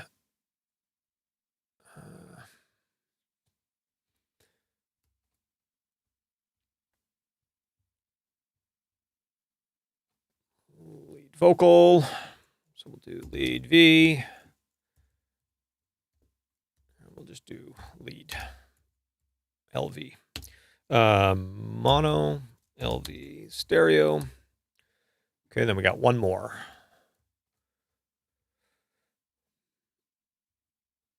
Our background vocals. Okay, so BG, mono, BG, stereo. Okay, and then we've got an extra setup at the top that we can get rid of. Okay, so now we want to go through and make sure our routing is set up properly. So I want the drum mono and the drum stereo routed through the drum bus. Okay, so I'll go there, drum bus, right?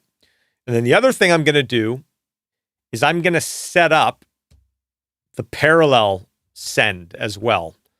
So we're going to go here and we're going to the drums parallel. And we're going to have that set up ready to go and just turn it off. Okay.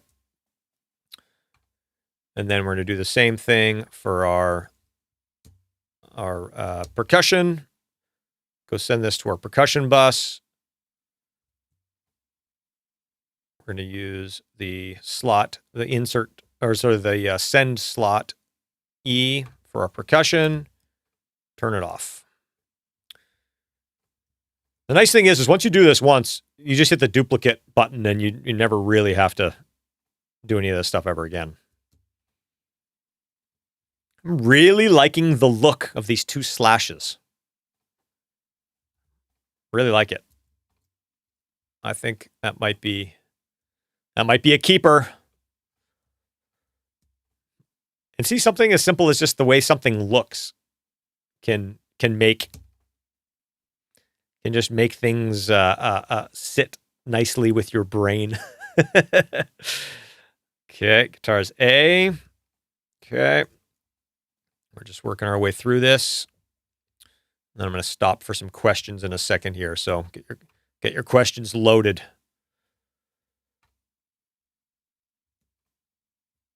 I'm going to show you one more trick with this IO because I'm already like catching myself almost making errors.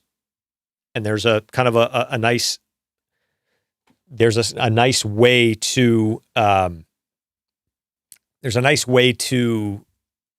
kind of build in some kind of checks and balances into your template. So, you know, if you're routed to the wrong auxiliary, or if you have something just kind of not going to the right spot. I'll show you that. Just visually give yourself some visual cues to catch mistakes before they get too far down the road. So, okay. Let's go to our keys. So the one thing I am missing now, the one thing I want, and maybe we'll put this in as the next contest, is if we've got the 2 slashes for parallel, what should we use just for our subgroup? What should we use as a symbol for our subgroup? So let's start throwing in the answers to that, and I'll pick which one I like best. Because I do want to have a symbol at the beginning for like just for the actual subgroups, because I find it helpful, especially when you're looking in a menu, to just look for the symbol. So, oh, thank you. Somebody mentioned this. Thank you. Okay, so let's send that to vocals. Send this to our lead vocal bus. Our parallel. Okay. We're almost done. Oh, you guys can't see any of this, can you? Sorry. That's the problem with the zooming in, is like I start working and you guys can't see it. So, wonder if there's a plugin in OBS that will just follow my mouse automatically. Okay. I'm going to save this, and we're going to go to the chat. All right. Okay, really quickly, I'm going to go back up. A couple comments here that I wanted to highlight. For parallel, I always opt for equals track type equals, so drums equals. Yeah, I don't mind that, actually. I don't mind having like the one at the beginning and the end, but a little redundant. I think the way it shows up, just kind of whatever the character is at the beginning, kind of gives you that thing. Ask the URM guys how to do it. I'm assuming that's the zooming. I think they've got somebody running the video at the same time, but yeah, I'd be interested to see what they do. So even a mono slap would be stereo in theory for you. Well, yes, because you can always take a stereo and mono it. You can't necessarily take a mono and stereo it. So that's kind of the idea. Plus, a lot of the times I was using mono to stereo plugins, and what I was finding was that some plugins didn't have a mono to stereo. And so that's why I was like, I'll just go full stereo. Makes it easier. MX.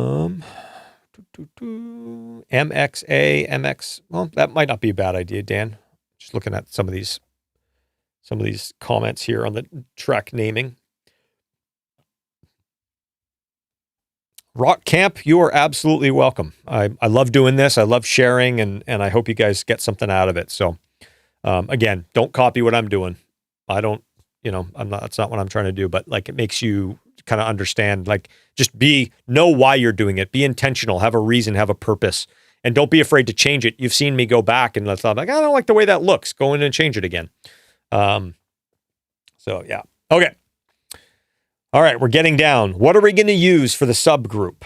Okay, we've got, we could use an @ symbol, okay, the equals sign, which is what I've used in the past.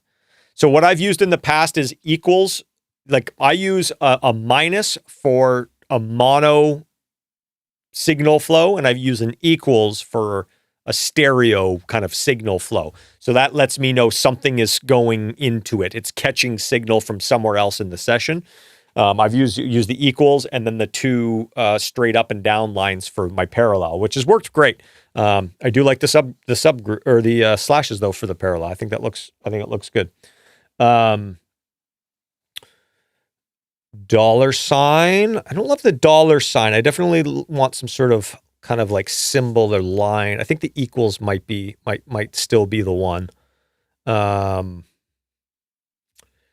Maybe your subgroups try doing an underscore first. You know what? I actually did that on the icon. I did the underscore for a while. The problem with the underscore is it's not on the little scribble strips.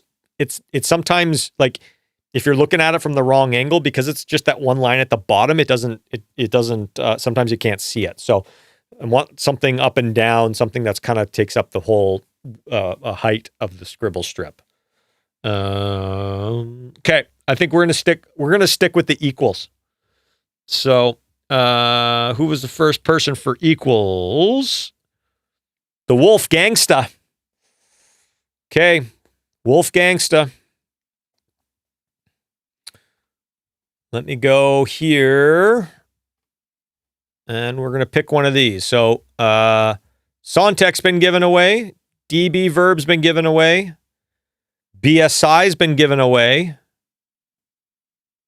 What was the other one? Meld's been given away. Nope, hang on. Who won the last one? Oh, Mixhead. Sorry. Josh. Mixhead's been given away. Okay. So, Wolf Gangsta, let me know which one you want. We still have Meld. We still have the CG2. And we're going to give I think what we'll do is we'll give away the bundle. We'll give away the bundle at the very end. So we've got, you know what? Let's give away the bun instead of all these individual ones. Let's do the bundle. So you've got the bundle or CG2 and Meld is what's left. So Wolf Gangsta. You gotta let me know what you want. Send an email to hello@chrisbaseford.com and I'll get you codes. So, all right. We are going to go, let's go put in our equals. We're going to stick with that. Oops, that's not equals. This looks very familiar to me.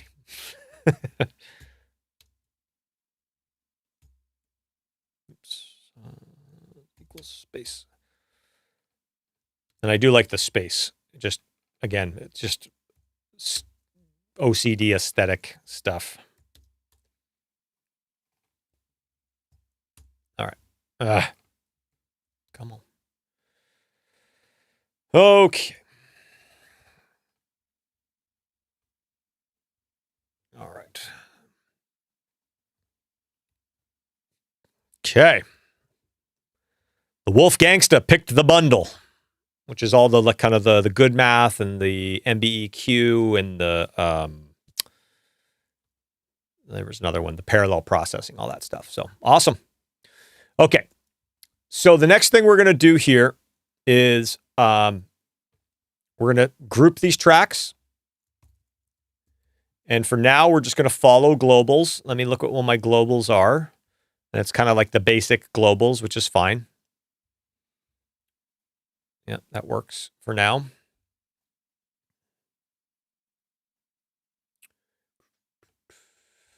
Okay, so we got our drums. And I'm just grouping the audio tracks. I'm not grouping any of the the auxiliary returns, the subs.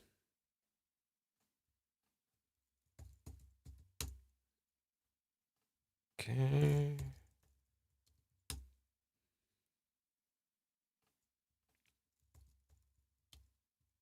Again, name the groups what you like. Do just have something that the whole idea is once this is done, you get so used to it, you don't have to think. It's just like becomes very instinctive. So if you're finding yourself searching for a name of something because you're like, oh, where is that track or where is that whatever, like figure out a way to make it a different color, give it a symbol at the beginning of it, put it in a different spot, spell it differently, like give it a different abbreviation, like keep track of what those kind of friction points are. And that's what a lot of this stuff is just kind of getting ahead of. These are all things that I've kind of just developed over the years because I've run into those scenarios of why am I not moving fast as I really want to be? Why do I have to go back and do these 3 things? Or I accidentally routed things to the wrong spot, or I didn't, when I made the track, I forgot to copy over the parallel. Like all these things have led to duplicating tracks, having all these symbols, having the naming, having everything set up. Like it comes from experience, but it's come from my experience. If whatever your pain points are or wherever the friction is for you, you should go in and build those into your setup as well. So, all right. So we've got our groups there. The next thing we're going to do is I love VCA faders. And so VCA, instead of just using my groups to control mutes and solos and volumes and stuff like that, because I have a control surface and because VCA faders act a little bit differently and you don't have to turn groups on and off all the time and stuff like that, we're going to go make 8 VCA faders for all of these.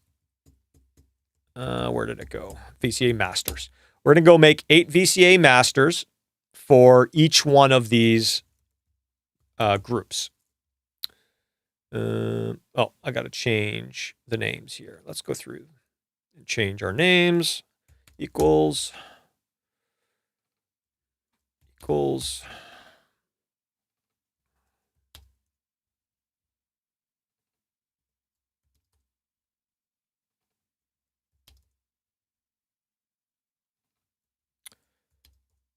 don't know why I put earbuds in today.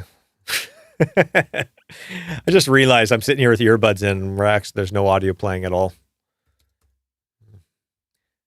Maybe I'm hoping somehow miraculously the chat can turn into audio. No, that's hilarious. Okay, let's go down to our VCAs. Now, our VCAs, there's a symbol. There's a symbol also, I guess, in math. And it's also, you see it on automation, and it's basically the symbol for delta, which is like the difference between something, and it's a triangle. So that's the symbol I use for, there it is. I'm trying to find it here. That's a symbol I use for my VCAs. That we're not going to have a contest for because nobody is going to get me out of this. Okay? Good luck. I've been staring at this for too long. Actually, that was percussion. It's bass.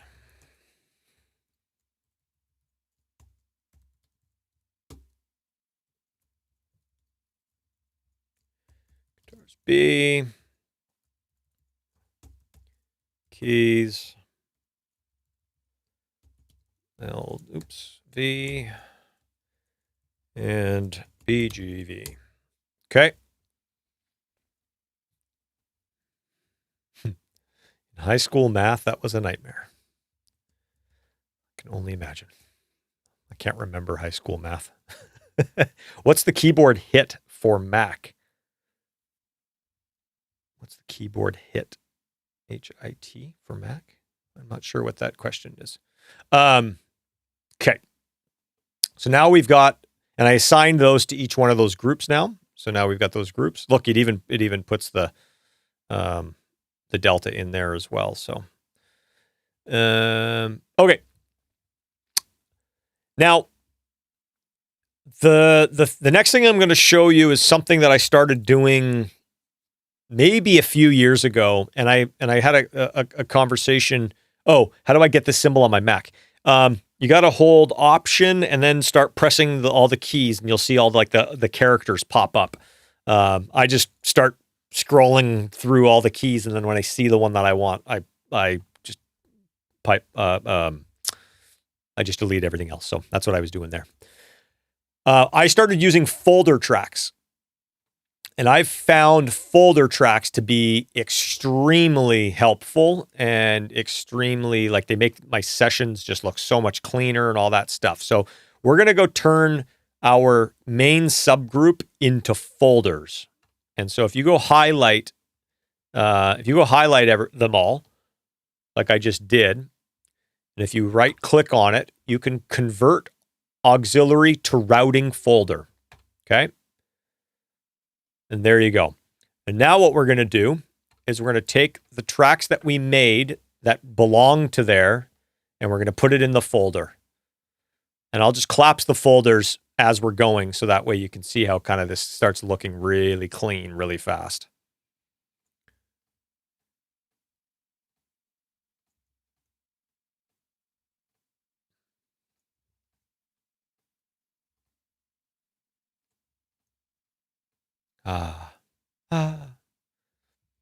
So nice.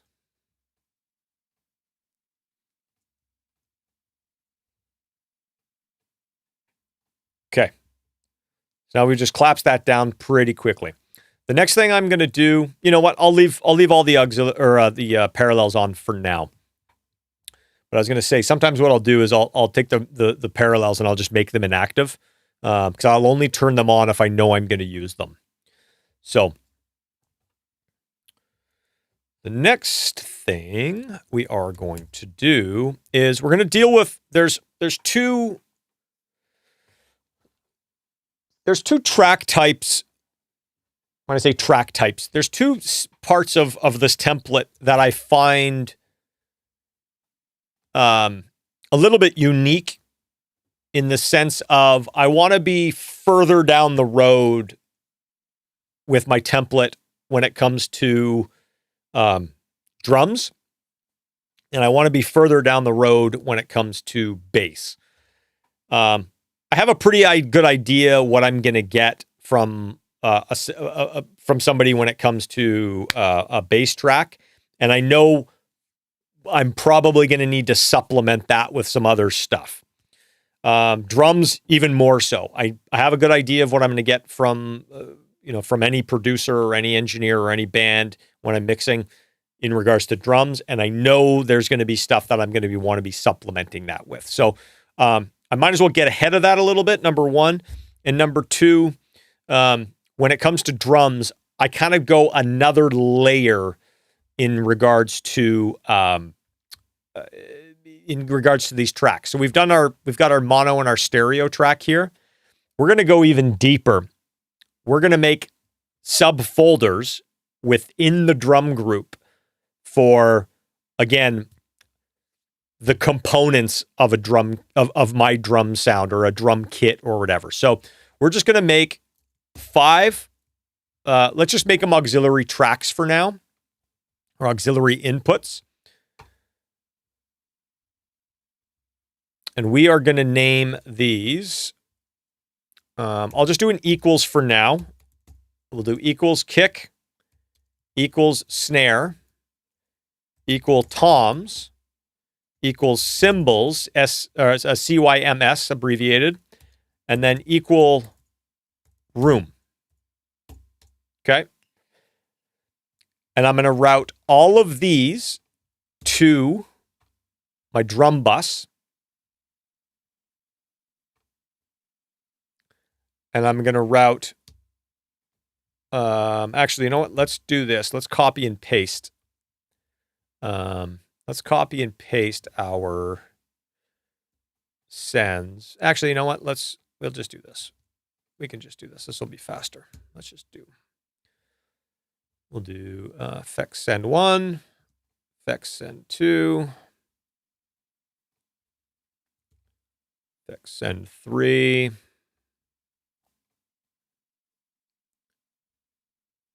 We'll do our drum comp, or a parallel, sorry. Sometimes I call it a comp, sometimes I call it parallel. I know it makes it confusing, sorry. 6. And then we'll turn all these off. So we're also going to change the name of these effects sends. I don't like having all the names. Okay. Or sorry, the long name. It doesn't need to be effects send. It can just be effects one. So, you know, why don't we do that now? Here's a cool trick.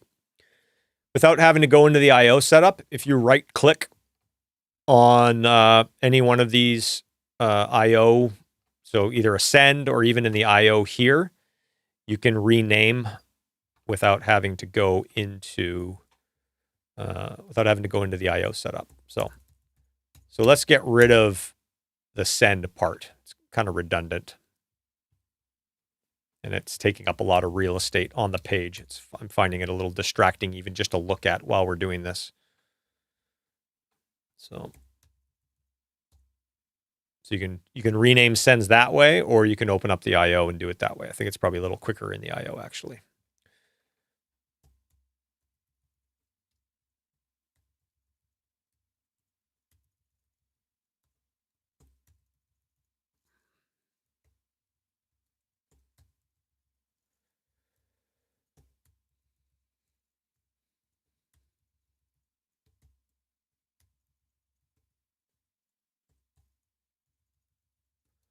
Okay, that's a little better.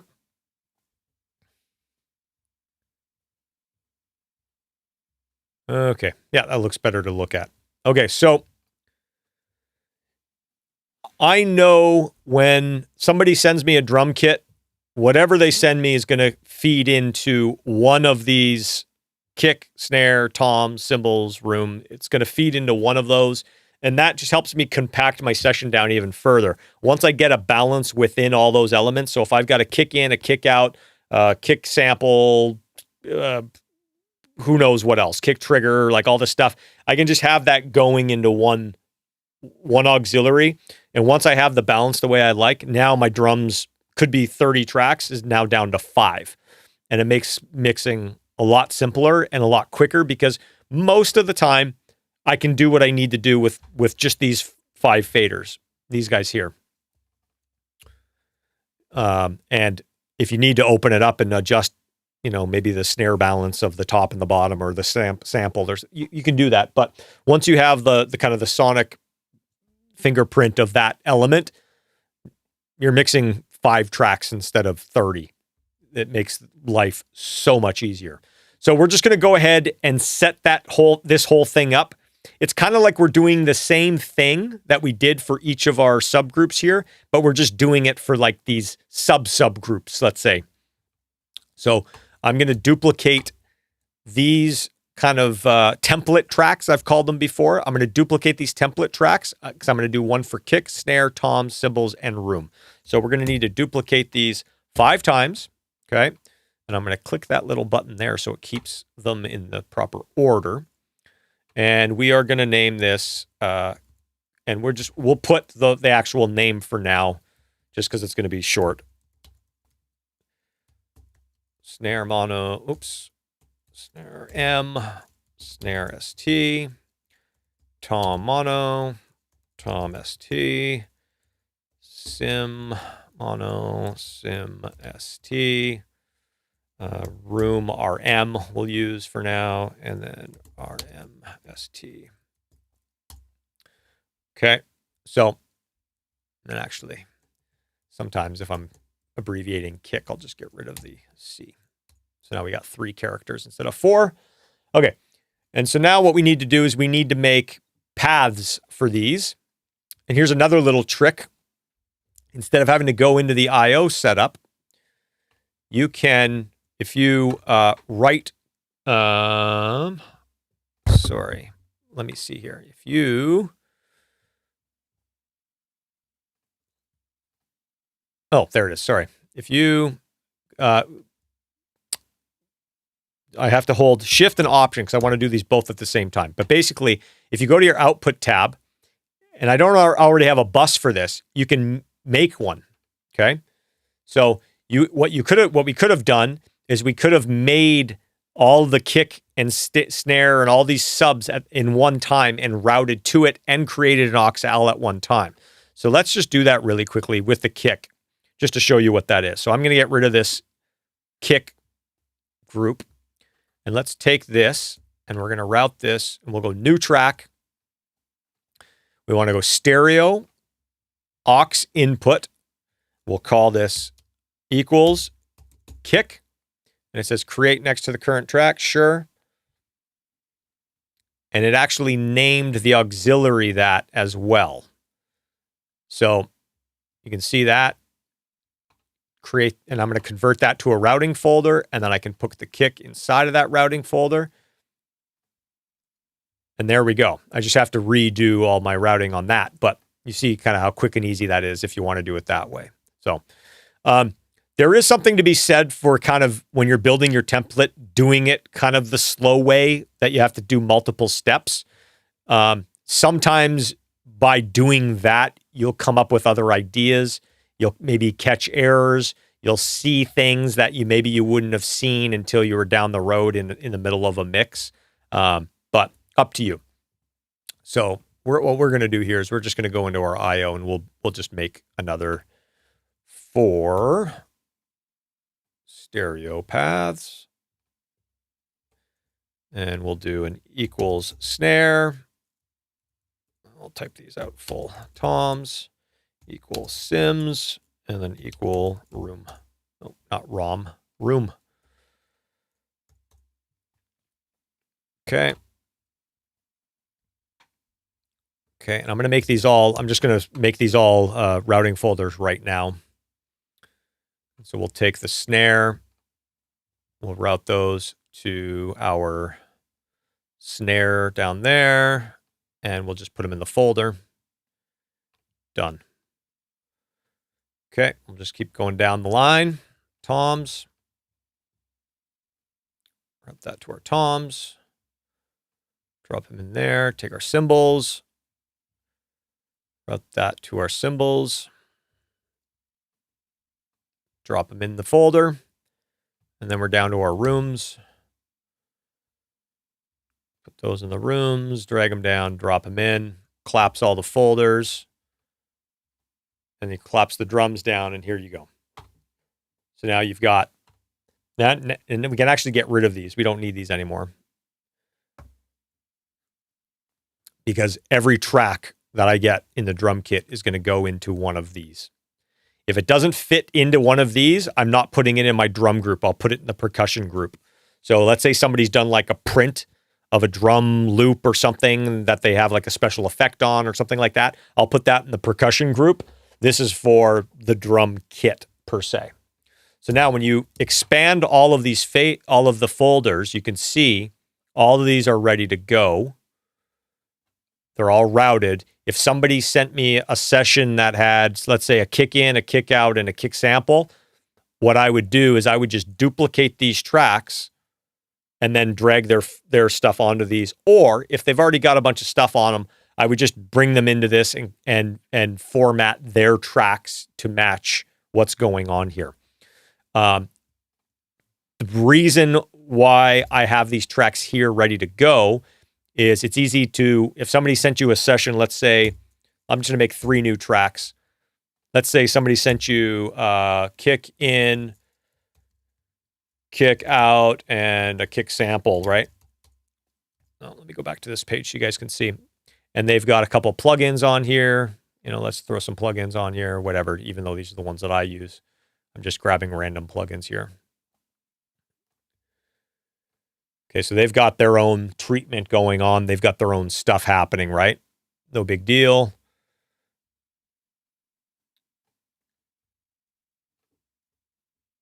Wait for this to load. Okay, so what I would do is I've got their tracks here. It's really easy for me to line it up next to mine and just grab these and copy these over and copy the same routing and everything. When I've already got a template track ready to go, it's very easy to just have a reference track and just basically format it specifically for your session. So the other thing we're going to do is we're going to group these. We're going to group these tracks. So we're going to have, and this is where I think I showed you guys, where I'll start going into my next group. So we're going to make this kick, and we're not going to follow globals here. So we're going to uncheck globals, and we're not going to have mutes follow each other. And we're not going to have, what did I have? Solos, I think. Trying to think here. When the group is on. Yeah, I don't think I want solos either. So now snare, same thing. We'll put this in number 2. Call this snare. And it's going to let us uncheck globals. Oops, I just changed globals. Don't do that. Okay, so we are going to go to, how do you clear everything? Oh, there you go. 2. Okay, so what we'll do is we will just keep that on, and we'll save that in group 1. Okay, so we got to go change that for kick as well in a second. This is like Pro Tools Advanced Grouping. You didn't know that existed, did you? Okay, so we'll go to kick. All right, so let's just hit 1, not follow globals. There we go. Okay. Okay, we'll go group our toms. We'll put that into C just to keep them separated. Uncheck follow globals, and we'll use 1. Sims. Pretty nerdy stuff, guys. Pretty nerdy stuff.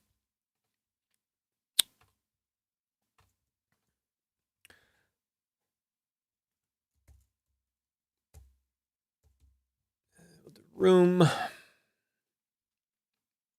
Okay.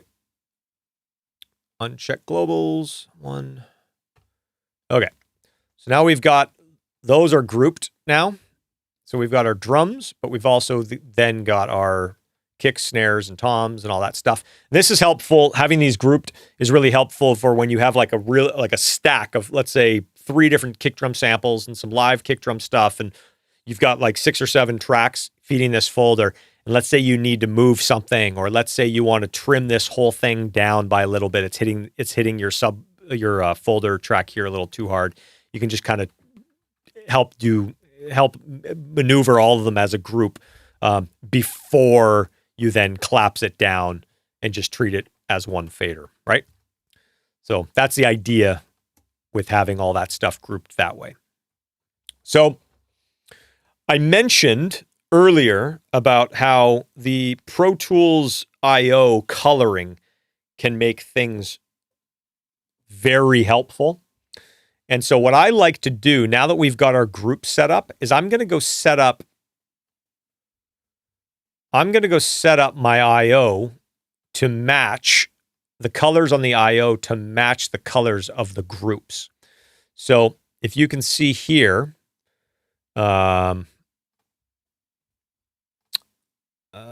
let's see here. Let me turn the groups on. So you can see for drums is kind of the blue color there. This kind of pale blue-ish color. We're going to go and match up our I/O to all of those colors. So let's go and our drum I/O. We are going to match up to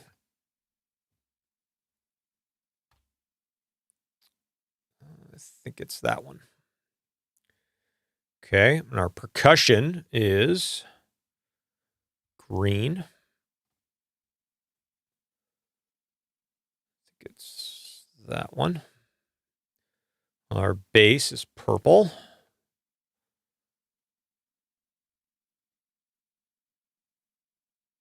I think it's that one. We can go to just these later if we need to.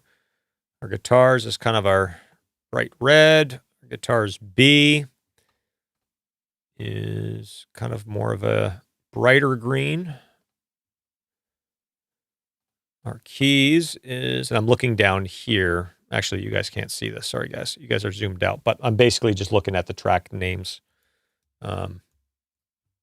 Let me zoom out of this here. Or the group name, sorry. There you go. Now you can see that. So I'm looking at the group names over here. They've got a little color next to them. So I'm just matching up those colors in the I/O setup. I'll just do a few of them, and then you guys can see kind of how this translates, how you can see very quickly and easily where things are routed to. And it's easy to spot errors. Okay, so keyboards looks like it's yellow. And then our lead vocals is a kind of a royal blue. And our background vocals look kind of like fuchsia-ish. Something of that nature. Okay. So now when you get out of this, you can see the colors of the I/O here lining up. And so you know, if you see when you have these open like this, and you see these tracks, if you don't see these colors matching up to your bus input, you know you got a problem. And you wouldn't be surprised, or maybe you would, how often this still happens to me. This happens to me all the time, where I'll go through a session and there'll be like one or two tracks that just somehow, maybe I made a new track and it's sending to the main out instead of the mix bus, or I imported something from the original session and forgot to format it, and then all of a sudden it's being routed somewhere that's not really helping and not where it's supposed to be going. These colors on these outputs makes things so helpful. It's a very, very, very helpful thing that they added to the I/O. So you can do the same thing with the kick groups, or sorry, all your drum subs. Is go through and same thing. So you got your colors down there. I'm going to do that really quickly as well. Then we'll stop and take some more questions, because I think we're going to be probably getting close to wrapping up. Okay, so now we're back to kind of a pale purple, bright green. It's kind of like a pinky color, pale blue. Would be like a sky blue, actually. And then a bright yellow. Okay, so there you go.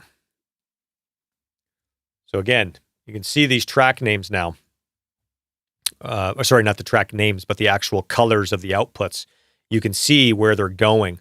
And really quickly, you know what? Something just happened. I realized just after we colored these are going to a snare bus, but the snare bus doesn't have an input. And it was the color that highlighted that to me. None of these have inputs yet. So we haven't set the inputs to any of those drum kind of component groups. So now we did. So now snares are going to snares, toms are going to toms, cymbals are going to cymbals, rooms are going to rooms. Now we can see all that stuff very, very, very easily. Makes things so much better. So, okay, I'm going to save where we're at right now. And actually, we're going to do one more thing before we do that. We're going to group our parallel and our subgroups together. So we're going to do, so you could do, what you could do for this, so I put this in number 3. What you could use this for is, let's say, instead of using a symbol, like you could do all caps if you wanted to signify the difference between the tracks and the routing. Or somebody mentioned having some symbols at the beginning and symbols at the end. Maybe this would be cool. So you name your group that. So it's grouping your subgroup and your parallel bus together. So let's roll with that for now. And so for this, I don't want volume linked. I don't want mute linked. I don't want solos linked. I do want automation linked, and I do want to link our plugins on C and D and E. Okay, so we're going to save that into our number 2 slot so we can reuse that. And let's get rid of the cap, all caps. Let's do that. Okay. And we'll do that. All right, so now we'll do that for this one as well. So we're going to group this. We're going to go equals space perk //. We'll put this there. We're going to uncheck globals. We're going to hit number 2, which is already selected. And then we're going to keep going down the line here. And then we're going to take some questions. So equals base // 3, uncheck globals, good to go. Equals guitars A // D, uncheck globals, good to go. You guys must be getting eyes and head must be rolling because I'm starting to see doubles of everything. So you guys must be seeing doubles too. This is a lot. And the thing about this is the other thing I will tell you, like, don't expect to get this right once. This is a ongoing process that you'll tweak. Like, you might realize after using this for a little bit that you don't like the look of something, or you want to tweak something a little bit differently. Doesn't have to be perfect the first time.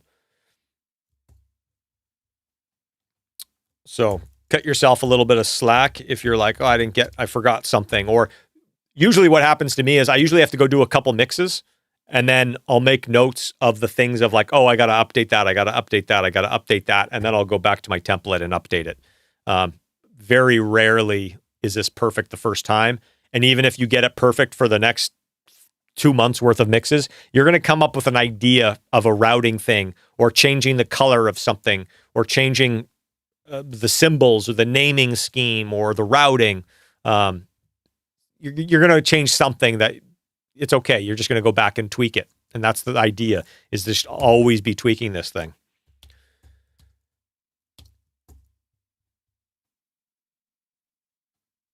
Okay, check globals. Okay, last one, and then I'm going to do some questions, and then we're going to start throwing some plugins on here.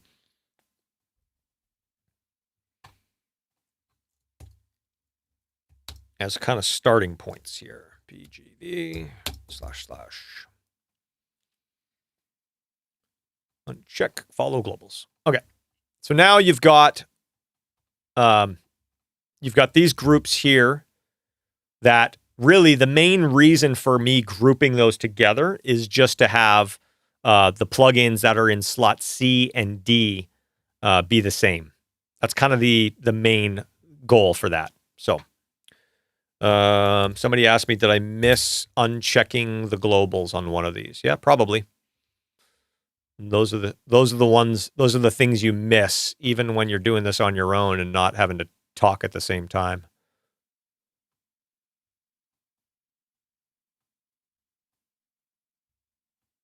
Oops, skipped over one here. No, I think I got them all. Looks like I got them all. Okay. All right. We're going to save this. Let's just have a peek at the chat. Okay. The routing problem happened to me a few times when I was importing old auxiliary stuff like that. Everything was already done, but routed, one of the outputs stuck wrong. Yeah. Like if you update your template, or if I import a chain from something that I did like a few years ago, it's going to be routed to something that doesn't exist, or it's routing to an old mix bus that is not the same bus anymore. If the name doesn't match, then it's not going to be the same thing. Even if the name does match, sometimes it brings it in as an additional one, depending on how you import it. So having the colors is very helpful. Helps spot errors. Production question. How do you find the right tempo for the song? I always struggle with that. Have a tendency to do it too slow. Trial and error. That's really the kind of my only answer. What I like to do is if you've got a band in the room, I'll have them play the song, and then I'll just do like a quick rough mix, and whatever tempo they were playing it at, that I clocked them at, that's kind of felt natural, I'll do maybe a BPM faster, 2 BPM faster, 3 BPM faster, a BPM slow, 2 BPM slow, 3 BPM slow, and then we'll just jump back and forth and find the one that feels right. It's just, it literally is a feel thing. So, testing your Canadianism. The greatest rock club was called Uncle Sam's in Niagara Falls, Ontario. We used to go there all the time because it was just across the bridge. Have you ever been there? I have not been there. Keep in mind, I moved to LA when I was 20. So it's not like I was an adult of age for very long. I mean, yes, the drinking age is younger in Ontario than it is in the States. But yeah, I went to a few other different types of establishments in Niagara Falls when I was of age. But I never went to Uncle Sam's. I'll let you guys fill in the blanks. Can you explain again, if I'm using only one stereo out, why I need the main out, mix out, and ref out? Also, why you have mix ABC and why you didn't open these tracks at the edit window? Why you didn't open the tracks at the edit window? I'm not sure about that last thing, but I can answer the other things. Okay. If you are ever finding yourself using a master fader, I'm not using a master fader here, right? I'm using auxiliaries, but a lot of people use master faders, and even sometimes what will happen is, even when I do all my routing, if I was given a master fader from a producer that sounds good, I might use the master fader on my main output. The problem with, if I've got a mix print track and I've got a reference track, so let's say the reference track is like a rough mix, or maybe the reference track is a song that you like. If you are using only have a left and a right output, that's it. You don't have a switcher like I do, so I can switch to multiple outs. If you go and click, I think I'm going to have to zoom out here, guys. Hang on one second. I think I'm going to have to zoom out of the main screen because I can't get... hang on one second. There we go. Okay.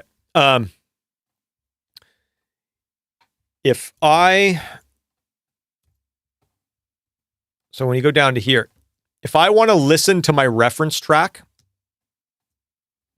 and you've got a master fader going on, the master fader stuff is going to affect, if you've got a bus compressor, an EQ, or whatever, limiter, that's going to affect the reference track. But if you have in the I/O setup, if you have a reference out bus, even if it's being fed to 1 and 2, whatever is on, if you've got the master fader on the main out, instead of like 1 and 2, you have it assigned to main out, you can circumvent that. Even though it's coming out the output 1 and 2, you can circumvent the processing by going to a different bus. So play around with that, and I think you'll see what I mean. I don't use it that way, but it's one of those scenarios that it's beneficial for a multitude of reasons. And actually, I just caught we never routed that to the main out, so. To the ref out. So we just caught that. Okay, good.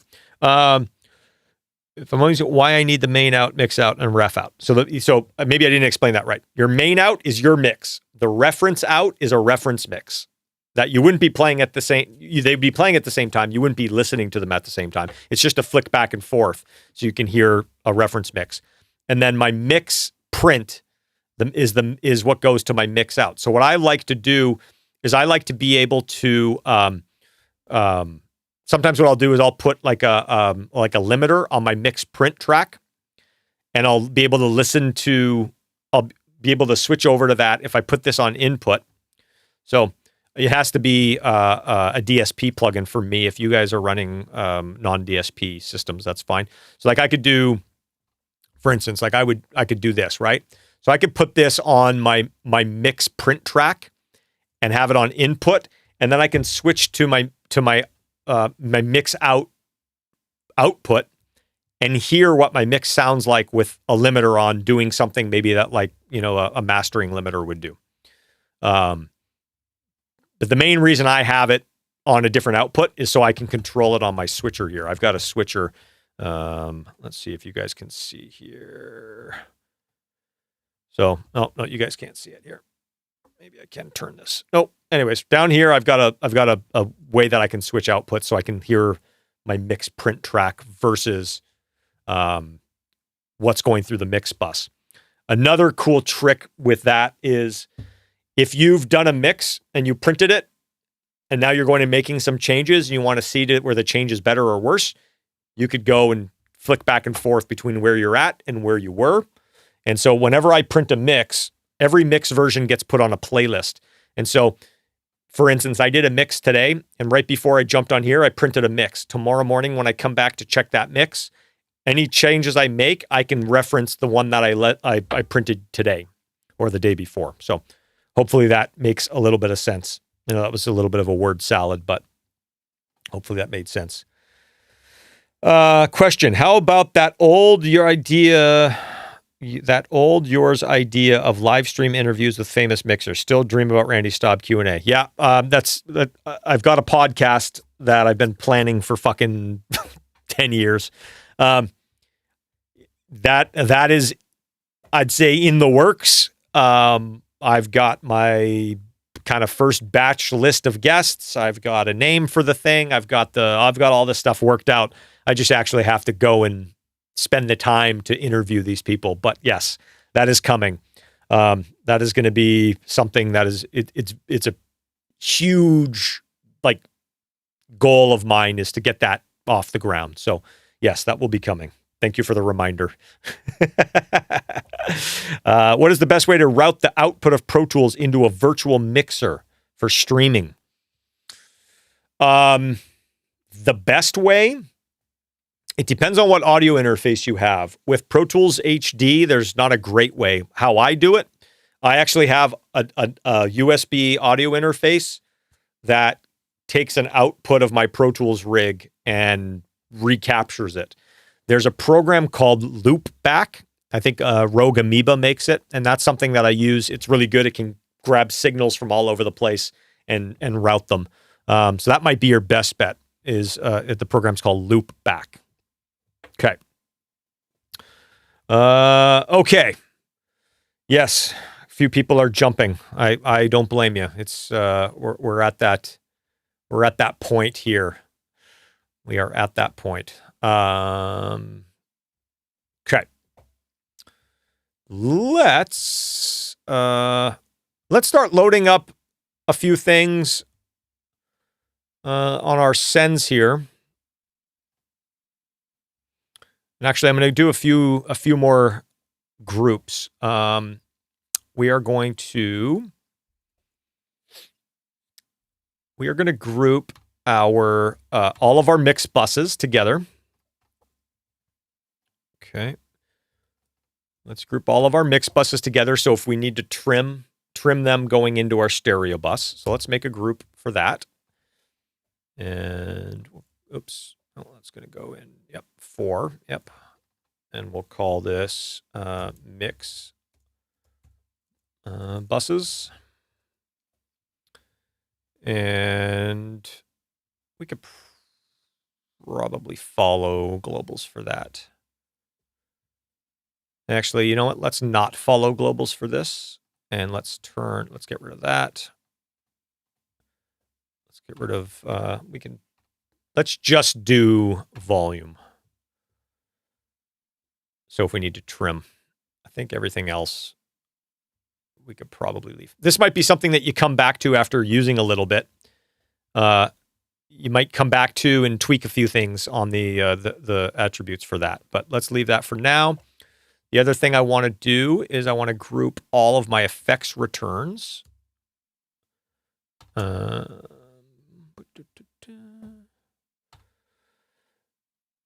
Actually, we know what we need to do. We need to group all of these. That's right.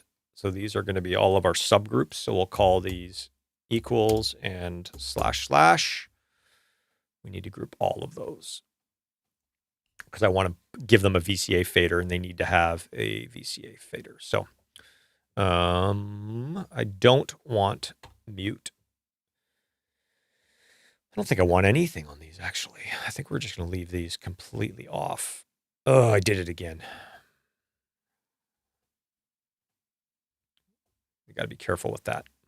I got to be careful with that. So, all right. Okay, so let's do that. And we're going to make another VCA controlling that group. Where's my VCA master? Where are you?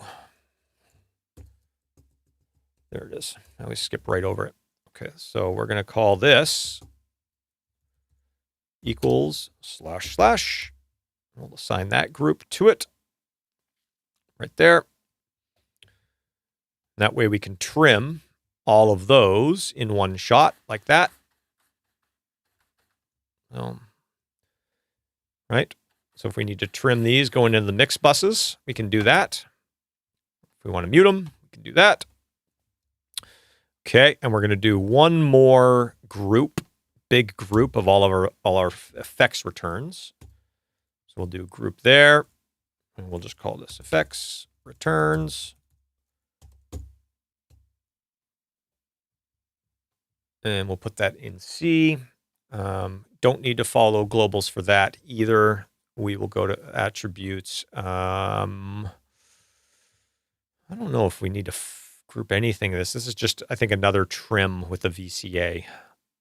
So, yeah, I don't think we're going to want to add anything on this. Okay, so leave that. Let's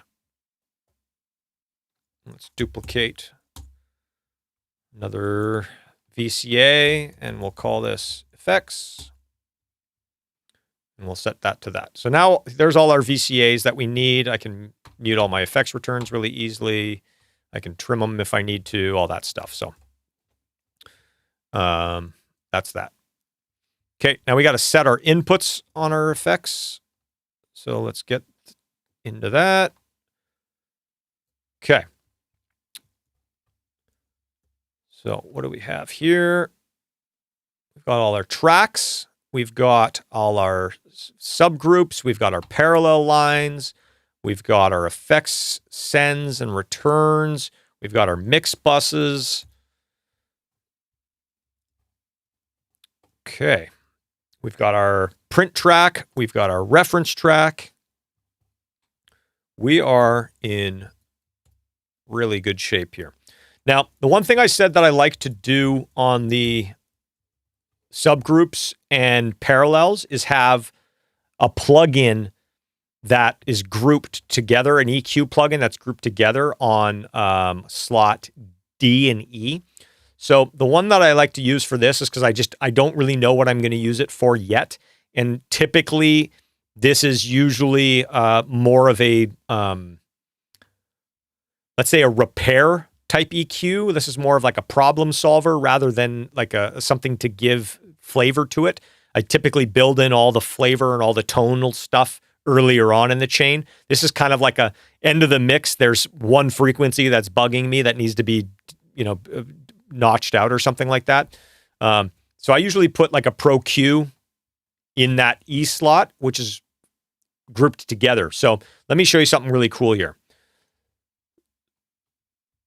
Okay, so I've got, this is my parallel drum bus, Pro Q4. And this is just the subgroup. When you're grouped together, because we grouped those EQs, now anything I do on the one is going to match the other. So if we do some sort of filtering, you're not going to get any sort of weird kind of phasing thing going on, phase shifting between the two, your parallel buses. So, if there was a notch that we wanted to grab and pull out, or if there was some sort of like dynamic thing that we wanted to do here, it's going to be doing it across both when your group is on. Okay. That's the purpose of that.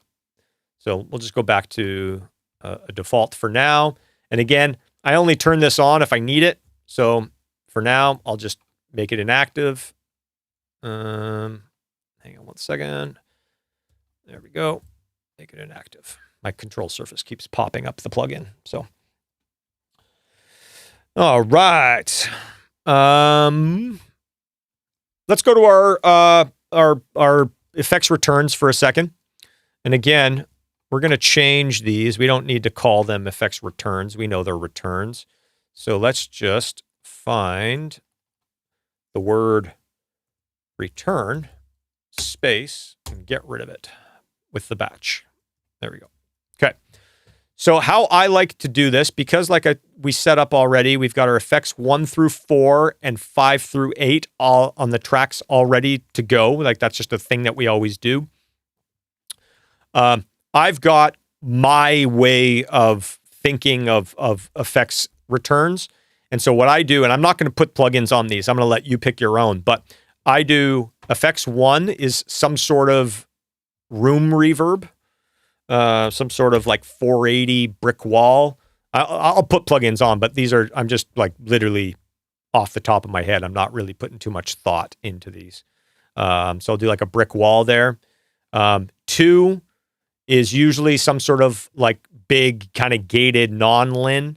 I have been liking the DB verb for that. Why isn't it showing up? There it is.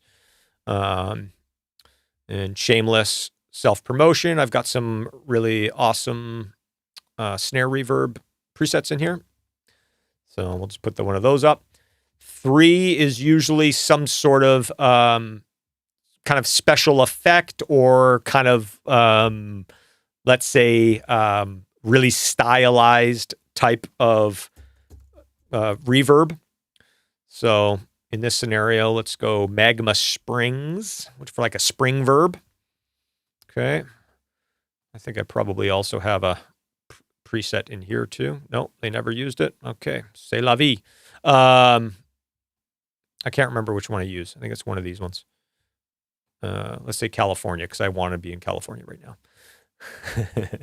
now. Effects 4 is some sort of micro shift or pitch spread. I still do like this one. I usually go D and focus it a little bit and get rid of some of the delay. Okay, something like that. 5 is typically my main vocal reverb. I'm a fan of plates and halls for this. Something I've been using for a while now that I like, that kind of gives me the flexibility to get whatever reverb I need without having to go and dig through a bunch of different reverb plugins. I can get pretty much a bunch of different sounds out of the seventh heaven. And then effects 6, 7, and 8 are usually echoes. And so I'll just go with the old trusty rusty. And what I usually do is I have each incremental send be a slightly longer delay. So I'll start with like a 16th and for like a slap, and then I'll go with an 8th, and then we'll go with a quarter, and then kind of set them up to taste. Effects 9 is some sort of like sub-synth, kind of like a DBX 160 kind of thing. BX makes a sub-synth that kind of gives that vibe, kind of. Effects 10 is usually some sort of Dolby stretch plugin. UAD has the new, what do they call it? I used to use Satin for this. I've been using the UAD one, just trying that out to see how I like that. A-type, that's it.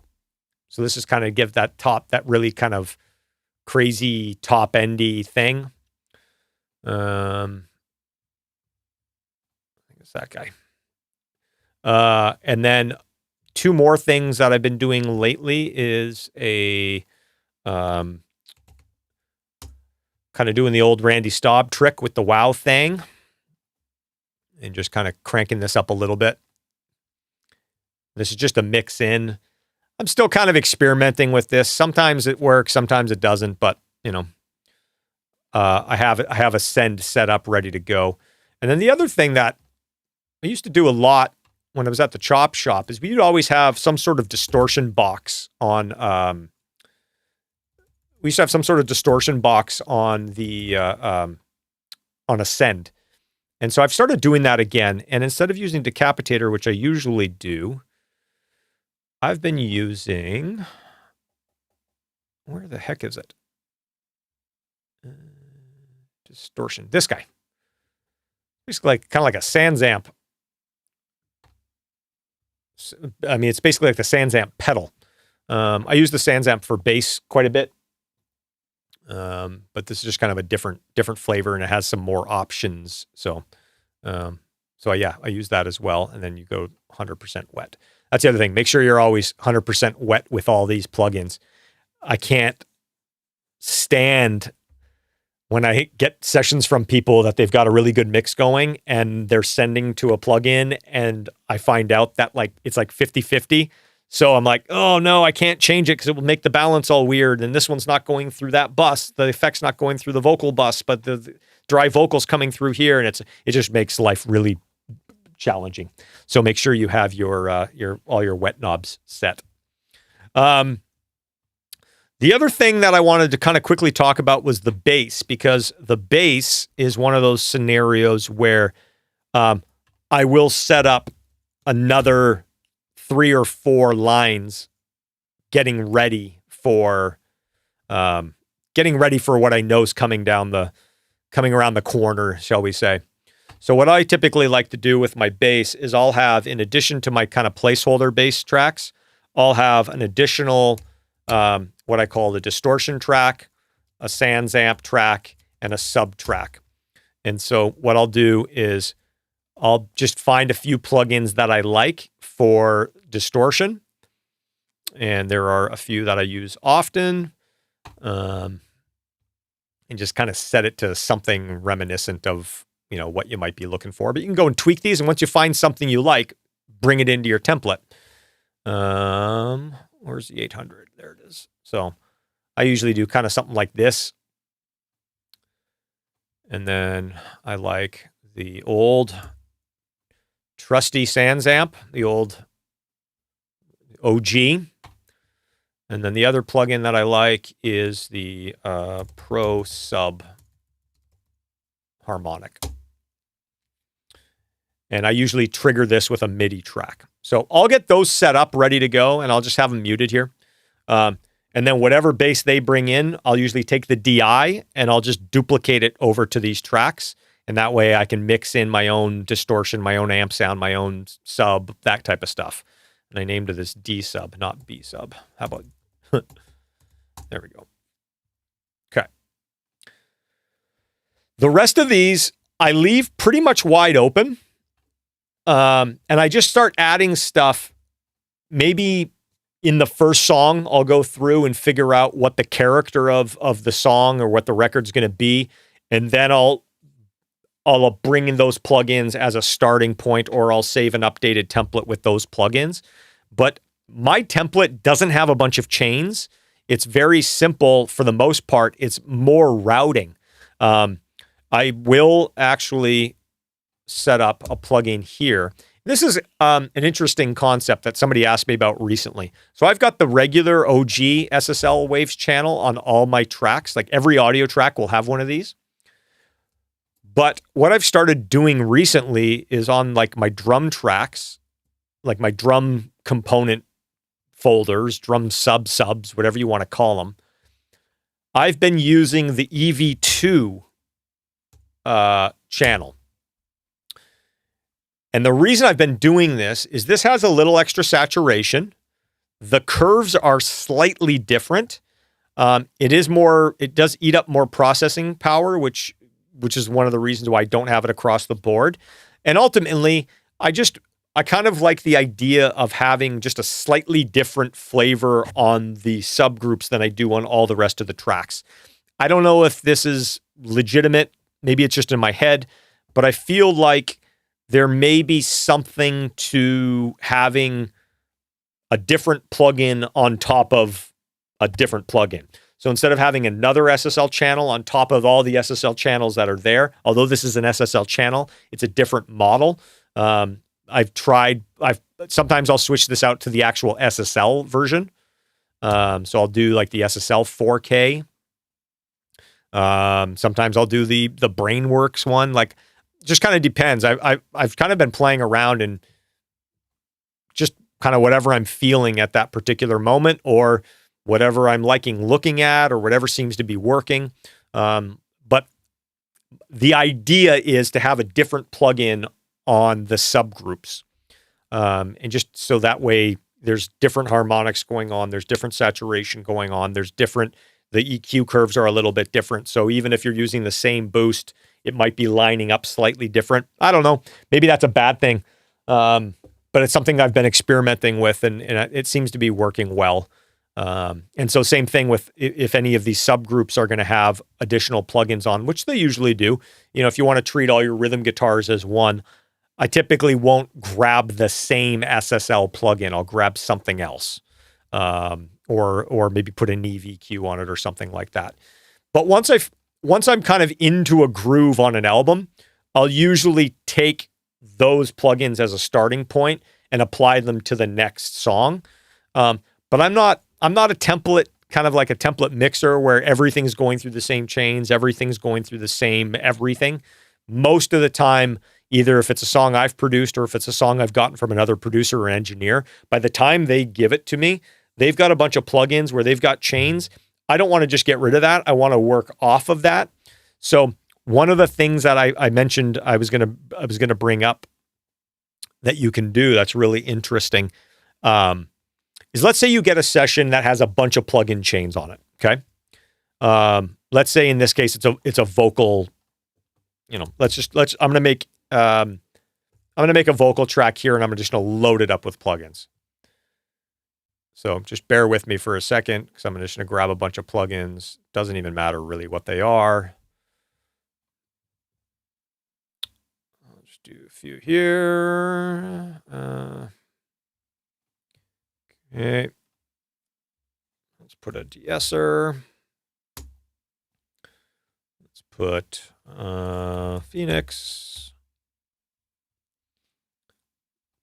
Like I said, which plugins they are doesn't matter. I'm doing this to show a concept for something I've been doing recently that's actually been working really well. Let's do like a Devil Lock. And let's do another EQ. Okay, so you can see these are all kind of like loaded up, right? And this is, I'll call this vocal, all caps, from the producer that sent it to me. Something that I've been doing recently that I've been finding helpful is when I get a session in that's got a bunch of plugins already on the tracks, I will nest those inside of a folder simply to get a fresh kind of fresh, I don't even know how to explain it. Like, let me just do it. What I'll do is I'll take this vocal track, and it's got all these plugins on it, and I'll just route it to a new bus. Okay. And actually you can just go a new track.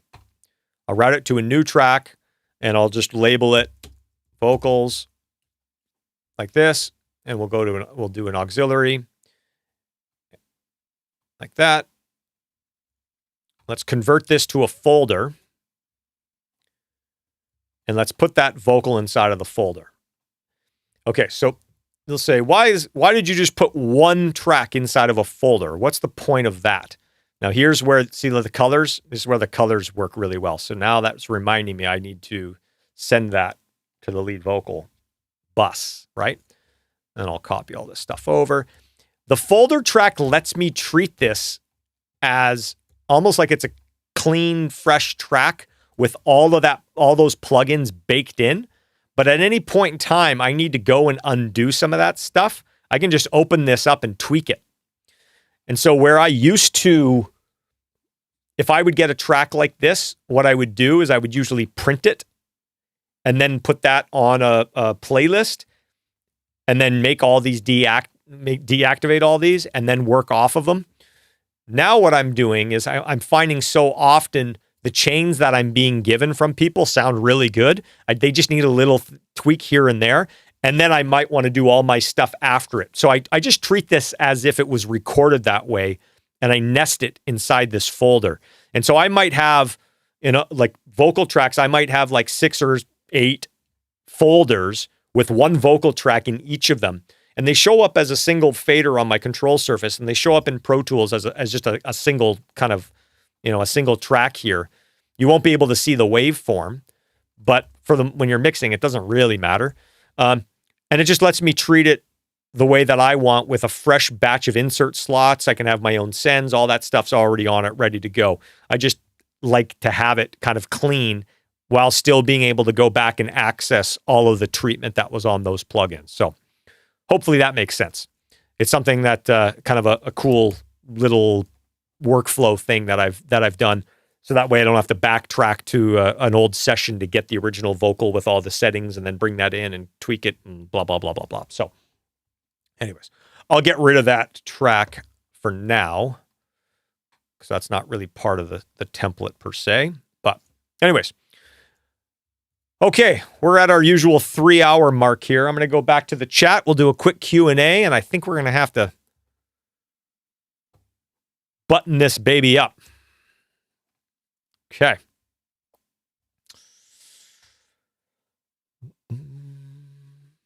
There we go. All right. Let's hit the chat.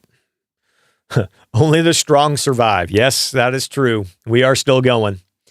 Do you have any other Pro Tools templates besides the mixing template, like prepping vocals or so? Yes, I do. I've got, I don't do as much kind of like heavy editing these days. Irene, my editor, who's absolutely amazing, she's been taking on a lot of the heavy lifting on that side. But I used to have vocal tuning or vocal editing templates that are all kind of set up, ready to go. I used to have a drum programming template. So if I'm programming drums or if I'm taking somebody's programmed drums and I want to print different sounds for mixes, I've got that template. I've got a reamping template when people send me DIs and I want to be able to go quickly and print a bunch of things and audition a bunch of things. I've got that. I've got a production, like a songwriting or a production template that's got all my virtual instruments and got all my tracks for vocals and recording guitars and stuff like that. So I highly recommend doing that, building those out. Those are so personal. I mean, mix template's very personal as well, but like there's less kind of like in-depth kind of routing and naming and all that stuff. And it's more just like set yourself up to where everything's there ready to go in it so you can be creative. Like if you've got a guitar in your hand and you've got to go make a guitar track, that's a barrier to creativity. So get rid of that and just make sure that everything's set up in those sessions so you can just go.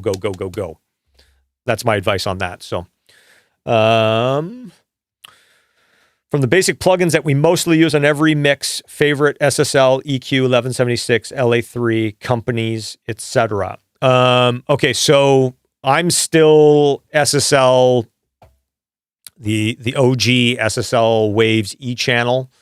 The 1176, I still use the CLA 76 a lot. I do really like the Blue Stripe UAD one as well. LA3A, I'm usually going to the UAD one for that. Let me just see. Let me pull this open and just have a look at my plugin list. I'm a big fan of the Distressor, so I use the Arouser a lot, the Arouser plugin, as you guys already know. I use this one a lot. I like that. What else? Yeah, the CLA 76, 3A. What else am I liking these days?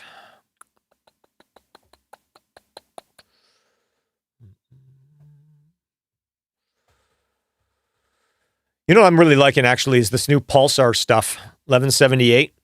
I've been using this a lot as well. If you want a different style 1176, this one's a really good one as well. So yeah, I mean, I'd say go through and pick one or two of, each of those flavors and just stick to them. Don't get too caught in the weeds where you can spend 4 hours just picking plugins. So effect wise, I like to go with plate, slap, Ursa, delay, eighth, and a room. Awesome. Yep. The idea behind picking effects and having them kind of in the same spot of every mix is not having to think too much about it. Like you're like, oh, I want to hear, in your scenario, like I want to hear a slap. You know, you have that ready to go. And it's less about the slap being the perfect slap, and it's more about just putting it on as quickly as possible and hearing it and be like, yeah, that's the thing. Okay, cool. And if you go back and tweak that a little bit later, fine. But at least it's set up ready to go. So you can just hit the button and it's on. That's the main thing. So after checking the wow thing, how far wide do you go? I'm going with 125 for spread and shred of Brainworks. So content dependent and so dependent on what else is going on. I usually have a little bit of widener on the entire mix. A lot of this stuff with probably one of the SPL's things. So, kind of depends. It's hard to say. I would say there's not really a standard, this is the same every time. So sorry for the nondescript answer. Abbey Road Chambers is a plugin you need to experiment with. It's amazing. Yes, Chambers is great. I've had it for years. There's a producer that I work with who uses it on everything. Like that's like a main vocal sound. That plugin sometimes gets put in this slot where I've got the Magma Springs. Sometimes I'll put the Abbey Road Chambers there. And that's kind of like that's kind of like a very stylized type of reverb. So yeah, that's a good one. If you want to add reverb to delay or vice versa. Oh, thank you. So I also do this. And let me get rid of that. So I also set up my effects sends across all of my effects returns. You got to mute these when you're setting them up. Sorry, guys. I just killed everybody. Everybody still alive? Hopefully OBS has a limiter on it because I'm not listening to OBS and I just got destroyed. Ah, God damn. Sorry, guys. I forgot to hit the mute button. Talk about a feedback loop. Pro Tools used to not do that. It's interesting. Okay, so you have to remove the send for the one that you're sending to itself, like this. Oh my God. Sorry, guys. Okay.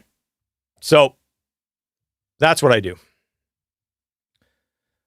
I'm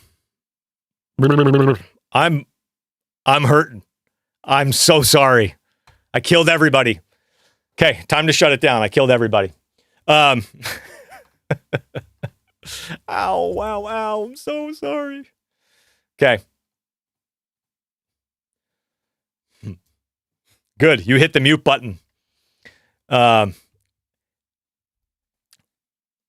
I usually have them turned off right away. So it's like, I usually drag them over, but I was doing this. I was like, talk about autopilot.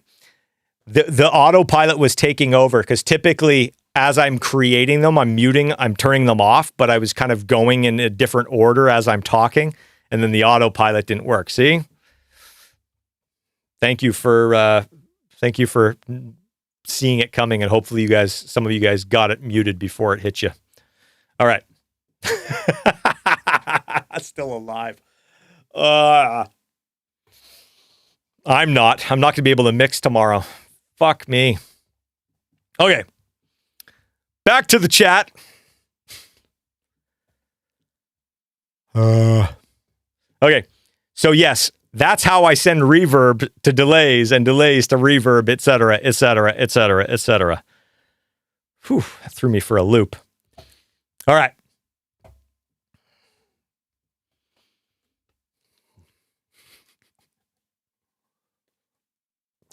I usually don't edit these videos. I'm going to edit that out. I think I'm going to edit that out. Or should I let everybody else get killed the next time when they watch these offline?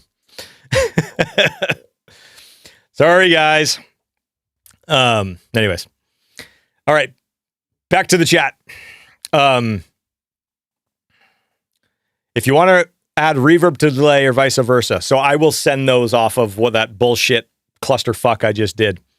CLA mix-up is pretty darn cool too. Yep, it absolutely is. It's a really good one. Shep said that after working with 1176 hardware for years, the AE from UAD is his opinion the closest to the hardware. Very, very likely. I mean, I've had 4 blackface 1176s in the room that sound drastically different from each other. So, Jameson Riley, late to the show. Hello. Well, you got a nice treat for showing up late. What is your preferred input gain for plugins that have analog sound? What is your starting input gain for all tracks?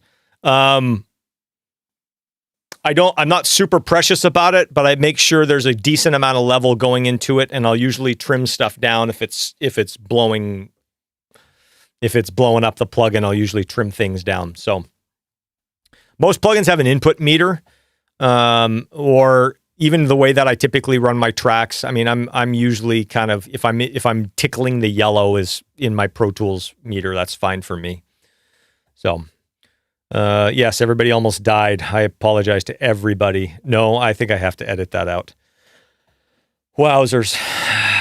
Good thing you had those headphones on. No kidding, right? Fuck, and they're in-ears too, so they killed me even more. My neck hurts from that.